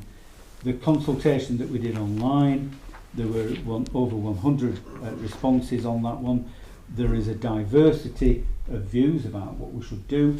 There are new suggestions about what we should do. Clearly, not all of those could be accommodated within the programme that we've got set out. As is the case with anything, there is a disparity of views in different areas about what we should be doing, and people championing one scheme or another scheme. And I think that perhaps it's that has caused the MP to ask for the situation, for the process to be paused. I would suggest that there is no basis for pausing the process, that we have been robust, projects have been evaluated against criteria which is fair across the board, and we are up against the clock. The schemes ought to be completed by 31st of March 2027, and a lot of these projects will have design requirements, planning permission requirements, and the pressure is on to get them carried out and undertaken. We are in a position where 750,000 has already been allocated to Pendle Council.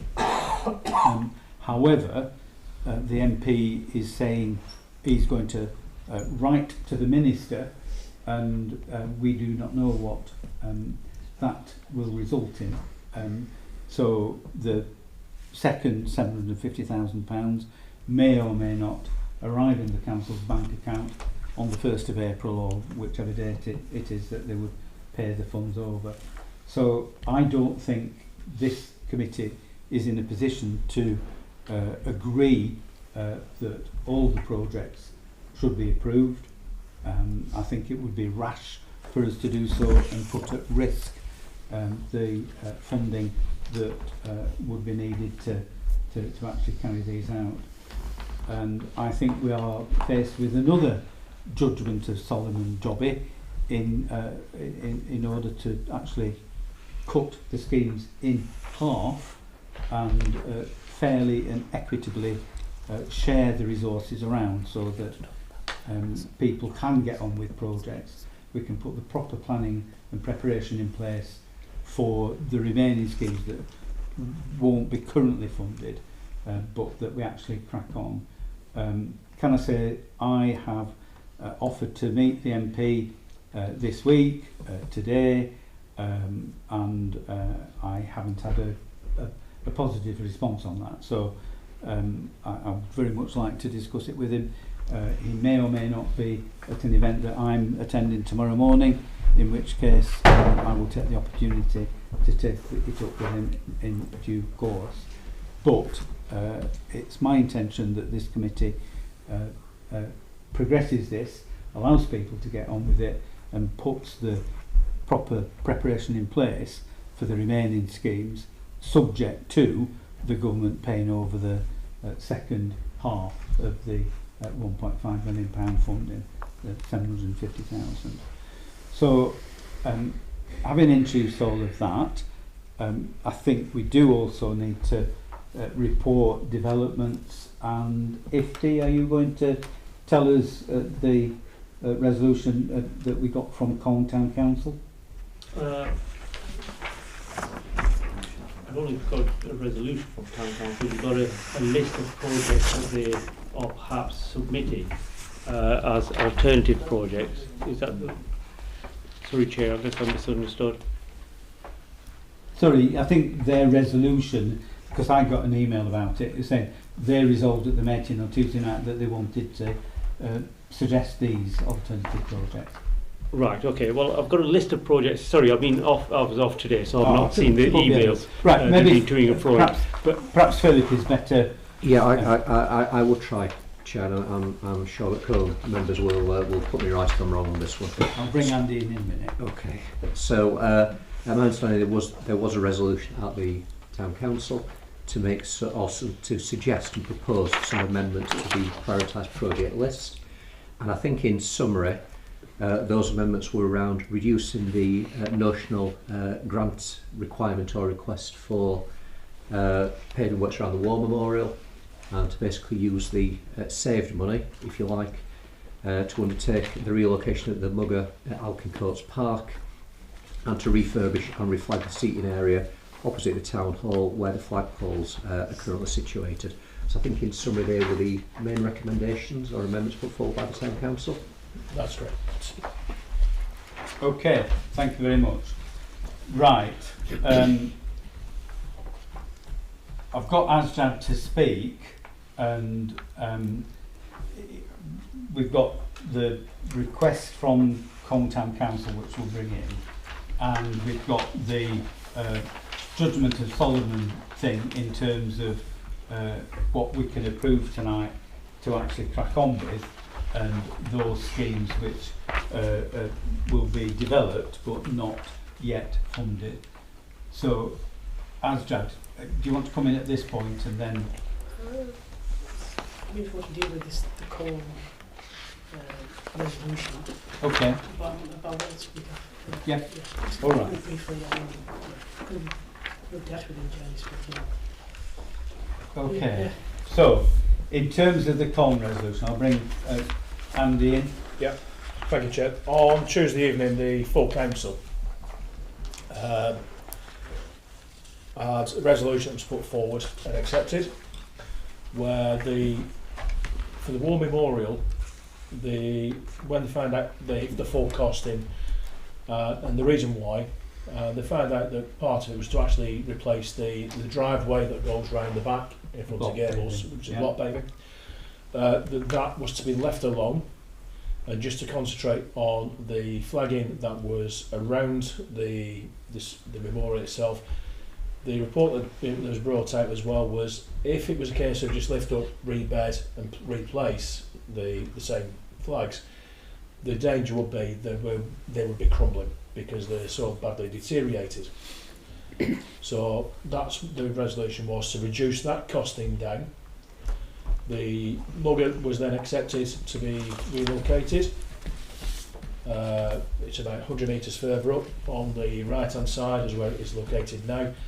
We've had noise complaints from residents when it's being used, and it is used a lot, so we don't want to lose it, and we don't want to obviously upset the residents because they're the taxpayers and they're the ones that have to live with it.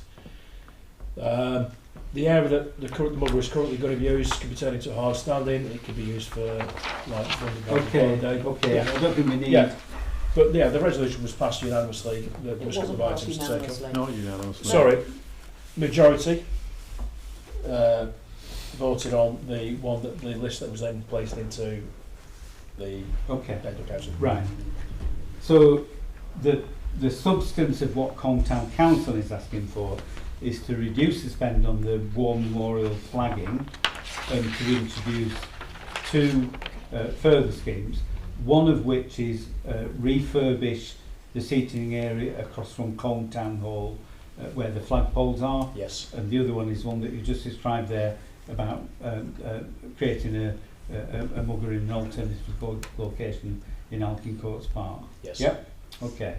So the first thing I'll put to the executive is, do we accept that proposal? I'll bring you two guys in. So what's on the table at the moment is that we accept that thing.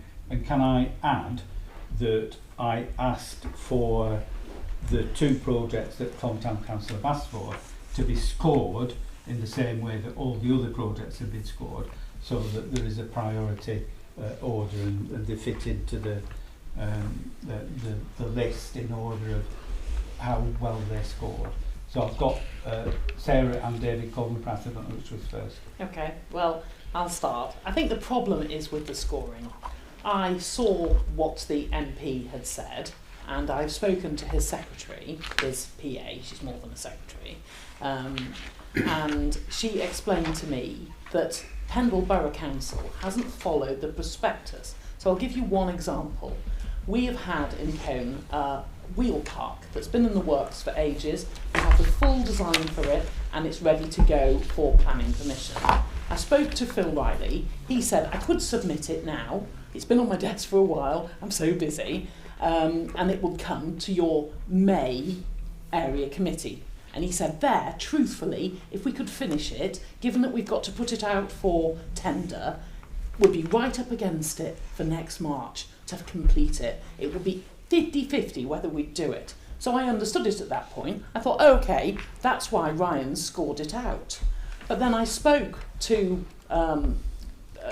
Jonathan Hinder's secretary, and she said, you do realise, don't you, that you don't have to finish the thing, you just have to commit to the thing. It's a totally different kettle of fish. You just have to commit to it, not finish it. So the Pendle Borough Council system has scored out things. I understood this to begin with when Ryan explained it to me, scored it out because it might not be finished. So there was a risk. But actually all you have to do is commit to it and then do reporting afterwards till it is finished. So in fact, that brings loads of things that are in our master plan that Pendle Council expensively did, and we all supported the Cone Master Plan. Those things, like the top of Newmarket Street, like the wheel park, those things that are in the master plan were scored out as taking too long. But if you commit to them, they won't take too long. They shouldn't have been scored out. That is erroneous.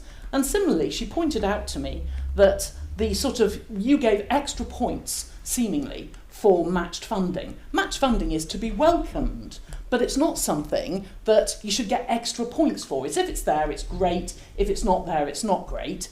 And so I feel that the scoring system really is unfortunately, this is such a lovely idea to give something, it's a bit like this legacy fund, to give something for the community in towns, in parks. It's a wonderful thing. But the scoring system has sort of skewed it to have like the lowest common denominator dull thing.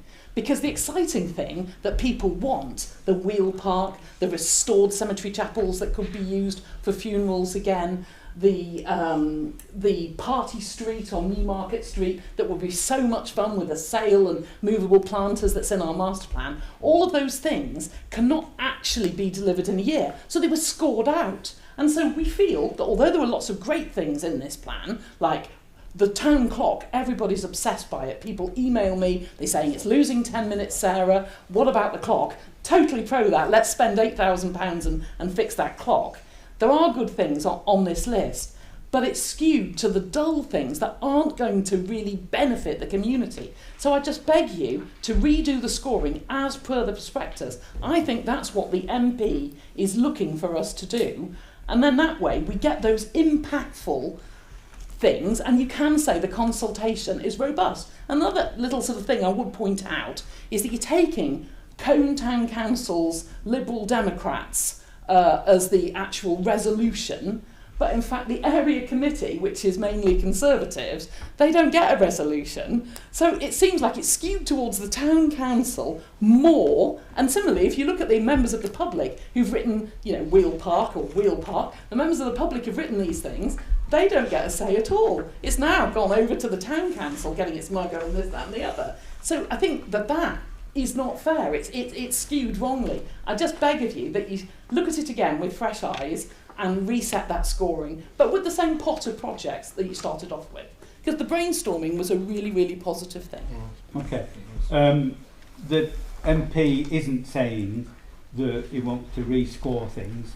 What he has asked for is to reopen the consultation, which is to reopen the whole thing. And I would challenge Jonathan Hinder to say what projects does he want to knock out? Because you know, he's saying, oh well, you know, reopen the consultation. Presumably, he doesn't like something, but he didn't say what he doesn't like. No, I'm quoted what has been sent to me by his office, and what is contained in the email that has been received by Philip Spur. My understanding is that it's because those things that were in our master plan, that are the positive things, were already scored out before the consultation, so the public didn't get to see them. Look, somebody's been working on this for 3 months non-stop. There's been a thorough and robust process to actually draw up the schemes that we've got. We have had huge interest in this. We've got 72 projects in the list, 73 now, and we want these projects to be able to proceed because there is a head of steam and momentum, and we want to get them achieved. So tonight we will decide and we will take this forward. So David, can I bring you in? Yes, I think obviously there is battles between area committees and town councils, as you well know from the ERB Town Council and their press release saying that all their consultations, all their ideas have been rubbished and removed. So there is this battle between how do you spend that amount of money, and I know there were double, triple, quadruple almost the amount of projects and money requested than was actually available. Sarah touched on the scoring there. I think to have a score which, again, the impact prospectus doesn't say you have to do a scoring method, and obviously an attempt has been made to do one, but to score it out of 60 and give 10 points for match funding and give 10 points for finishing by the deadline means that's a third of the score. So, something's going to drift on, which is allowed to, as per paragraph 7.6 and 10.4 of the impact prospectus, then that shouldn't be allowed. In terms of the MP, I get the feeling that obviously there was some engagement with some of the consultation exercises, and I think again the impact prospectus talks a lot about, it mentions MPs a lot through the document, and essentially what it says is that MPs and other local stakeholders should really be involved. Yeah. And I think the local stakeholders have had lots of good ideas come in. We touched on the Cone master plan here, he's got a master plan, etc. Those master plans were big exercises that took many more months than this exercise. And the idea was to create shovel-ready projects. That was the strapline. Thank you. And with that kind of thing, you do those and you think, well, now deliver them. Otherwise, I think as we said back in December when we first talked about this, I said, is it going to gather dust on a shelf? And obviously with this selection, it will. So those ideas need to be thought about. And the one thing that Combe Town Council did right the other night was when they came up with a big long list of projects like this, which was the original sort of spreadsheet, there are some funds for Foleridge, Trawden, Laneshbridge, which is good that wider area is getting it. And they did then say, the bottom-up selection here came here, and now the top-down one has come up with something almost completely different, like spending over a third of our budget was for the War Memorial flagging. I mean, flagging, how depressing is that? That doesn't add value, it replaces existing flagging. I mean, I don't know whether you always used to say whether Sarah owns shares in district enforcement. I do wonder if Liberal Democrats own shares in paving companies. Because the amount of paving that gets done, it's only replacing existing paving. It's not fantastically adding value or giving you a lasting memory. I think as we talked about at several meetings, you don't visit a town because it's got lovely flagging. You visit it because it's got something going on. And these sorts of projects, we want something to be something that people will admire, will love to visit, a reason to visit. That's what it's all about. It supports the wider development of the town. So I think I can understand why the MP has lost patience. Obviously, he is accountable internally. The Labour government has given the money to all these various towns. And obviously, if things go wrong and people have bad feelings about stuff, then it will reflect badly on the Labour government. We don't have any Labour councillors here anymore, obviously, but that doesn't matter.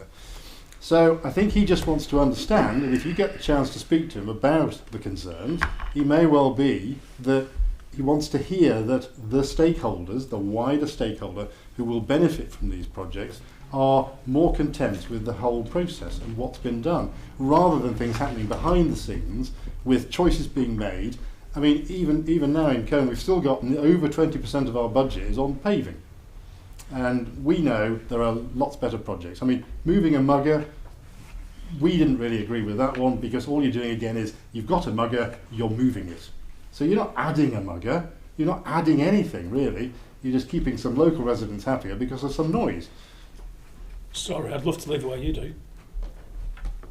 Sorry, Chair. Through me. Sorry, Chair, I do apologise. Through the Chair. I'd love to live where you do, Councillor David. But we've got residents... With all the speedy motorists that go past our house every single day. Sorry. Look, So, through me, please.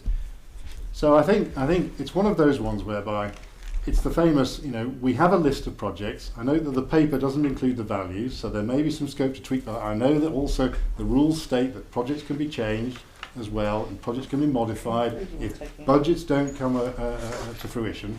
We noticed, for example, on the community fund earlier, that you've got King George V playing fields line painting. Now I'm happy to spend it from the community fund, but it's also in the Cone Pride in Place allocation as well, so it doesn't need that line painting. In addition, we also resolved that there was no point doing the rose beds at King George V as well, because they would be vandalised, sadly. So we agreed to take that out and put that into the contingencies, and the token gesture of putting decorative lamppost fittings in Newmarket Street, as opposed to actually doing what the master plan suggested, again we said don't bother with that. Okay. The lampposts themselves... My understanding is that condition. that suggestion came from yourselves, but It be that did. as it may. Yeah. Yeah. And it was agreed. Okay, thank you. I've got Councillor Lolowit.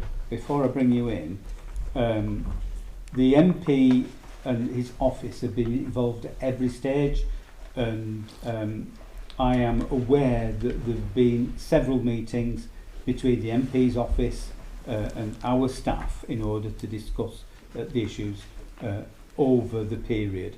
And also the MP's office, I understand, was present at all the consultative meetings that we had and given every opportunity to get involved. The MP has been involved, and there is no doubt about that. The MP is wanting to pause this. There's dozens of projects that we've got here, people want to be getting forward with, and I am of the opinion that we should get on with them. At the moment, we're talking about Colne, and we're talking about including these two schemes in, and I want to put that to the vote. Lola, are you talking about that? I'll come back in after for answers some of the questions. Ash? Thank you, Chairman. I was biting my tongue a little bit, so I wasn't sure that I could add anything else to the debate, other than being incredibly frustrated on behalf of the residents and people in Colne. However, there's been quite a lot of talk from yourself, Councillor Whip, about consultations and about whether we should reopen a consultation as has been suggested by the MP.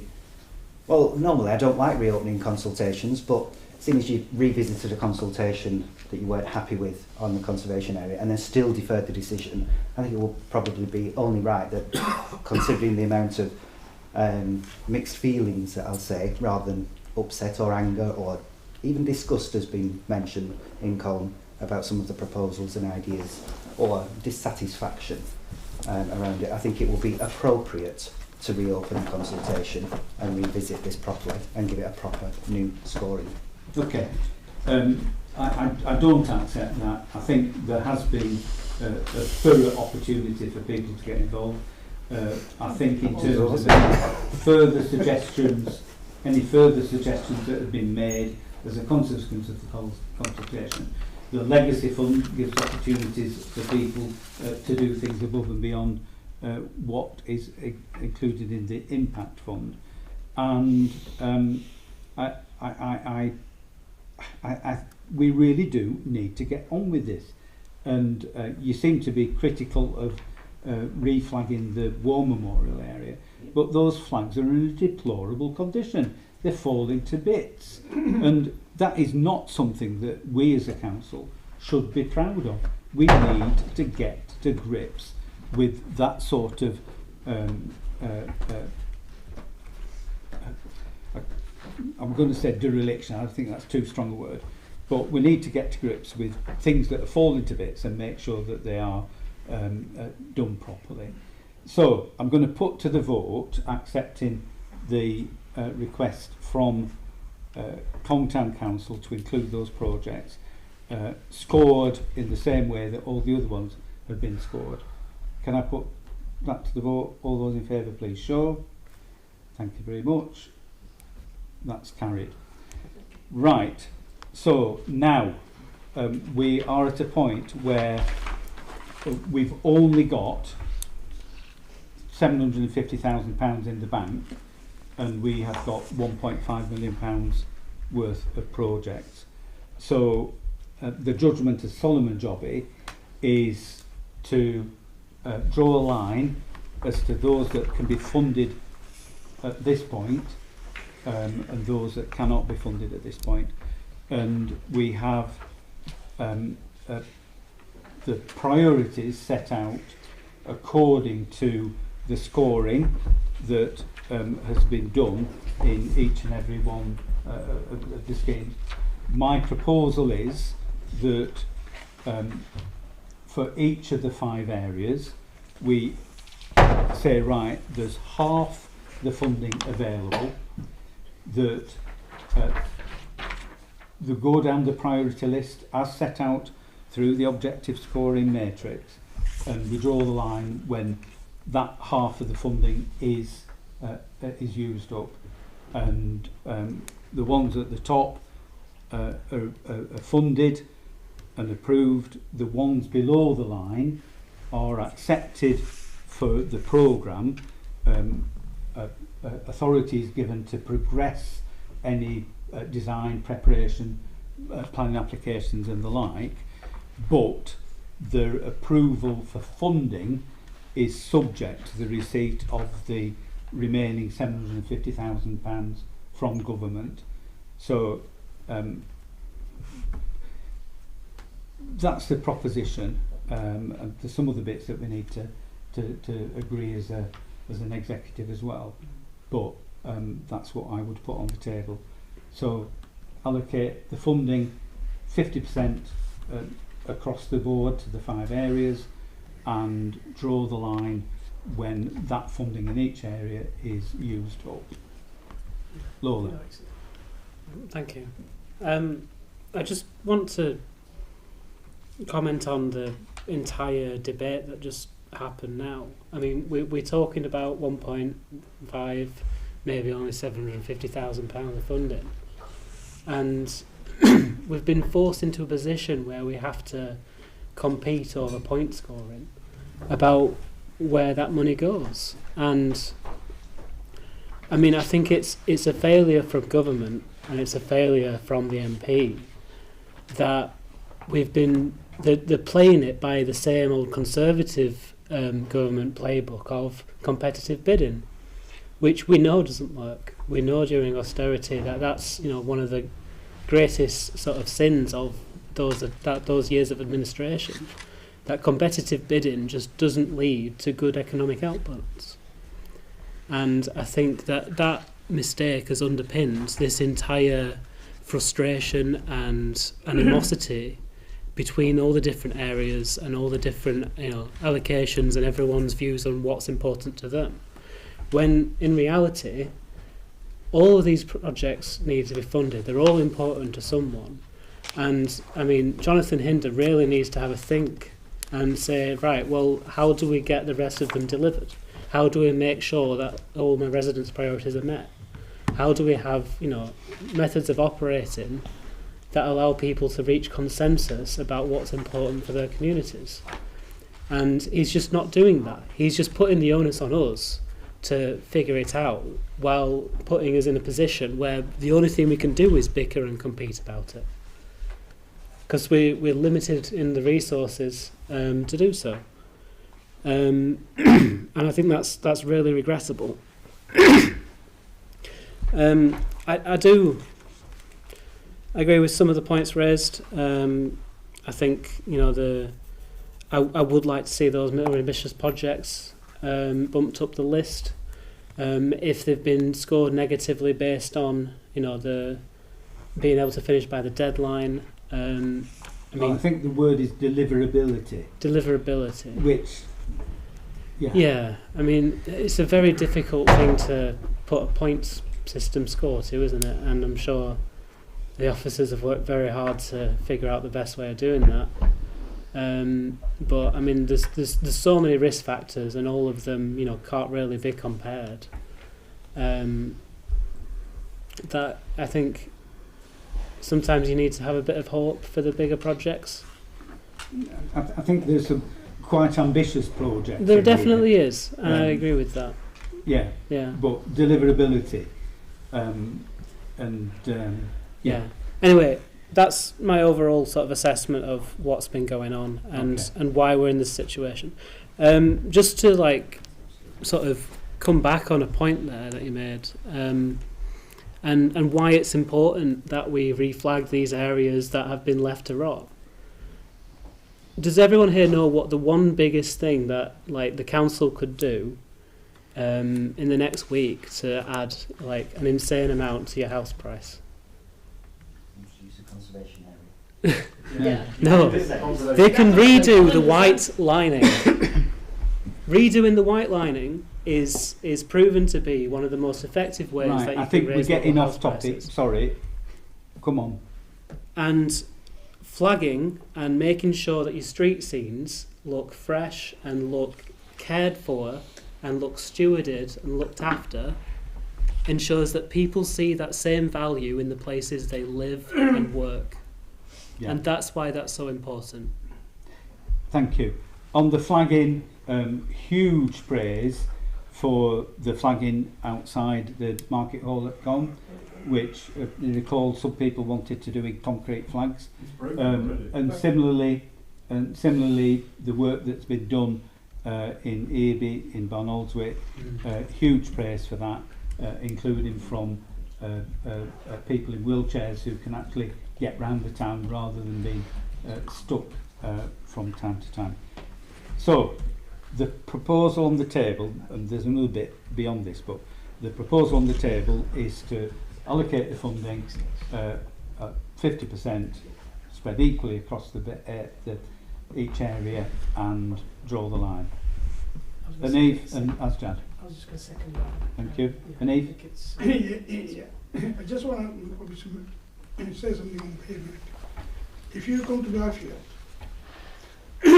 and you look at the cenotaph and the surrounding from the library to the community centre to the town hall, it was absolutely a drag because we didn't have any money. So when we had the UKSPF funding, from the traffic lights up to the community centre, we just redid. And to tell you now, the flags have changed the town. The amount of positive comment we've got, we spent £400,000, it wasn't cheap, okay? Because they're very special flags, non-slip, whatever they are. Because we were getting a lot of complaints from senior citizens, people sit there, people walk about, and it's not going into call or anything like this, I'm just giving some observations of the field. It's actually, I mean, initially when I was looking at the projects, I wasn't that positive. But once we did it, and the comments and the observations by residents, and the driving people who go past, it's actually changed, it's uplifted the town centre. It's actually had a massive, to be honest, I wasn't aware that would have that big change, you know, because the cost was tremendous. And we could only spend it on those sort of things. We couldn't spend it on the shop fronts, we couldn't spend it on anything else. But just a point, Chair, that the impact on the residents and the drivers and the comments I get back through WhatsApp, through Facebook, things like this, is actually mind-blowing. So it does make a massive difference. If the town centre facility and it's not good, just improving it actually changes a lot of things. So I think sometimes we might not value something, but the impact is as on residents and the people who go shopping there and people walk about there is a different world. Thank you. And I would just add that flaggings and materials in the master plans is getting consistency. Right, so let's put this bit to the vote. Are those in favour, please show. Thank you very much. That's carried. Right, three further resolutions, including the recommendation in 2.2. the other two are noting that the fund was oversubscribed, request that additional funding of a further 1.5 million is asked of government, and that the MP is asked to support that request. And then secondly or thirdly, that we seek a member level meeting with the MP in order to have further discussions with him. So can I put that on the table? Yeah. Seconded? Yeah. Thank you very much. Those in favour, please show. Thank you very much. Good. Let's move on.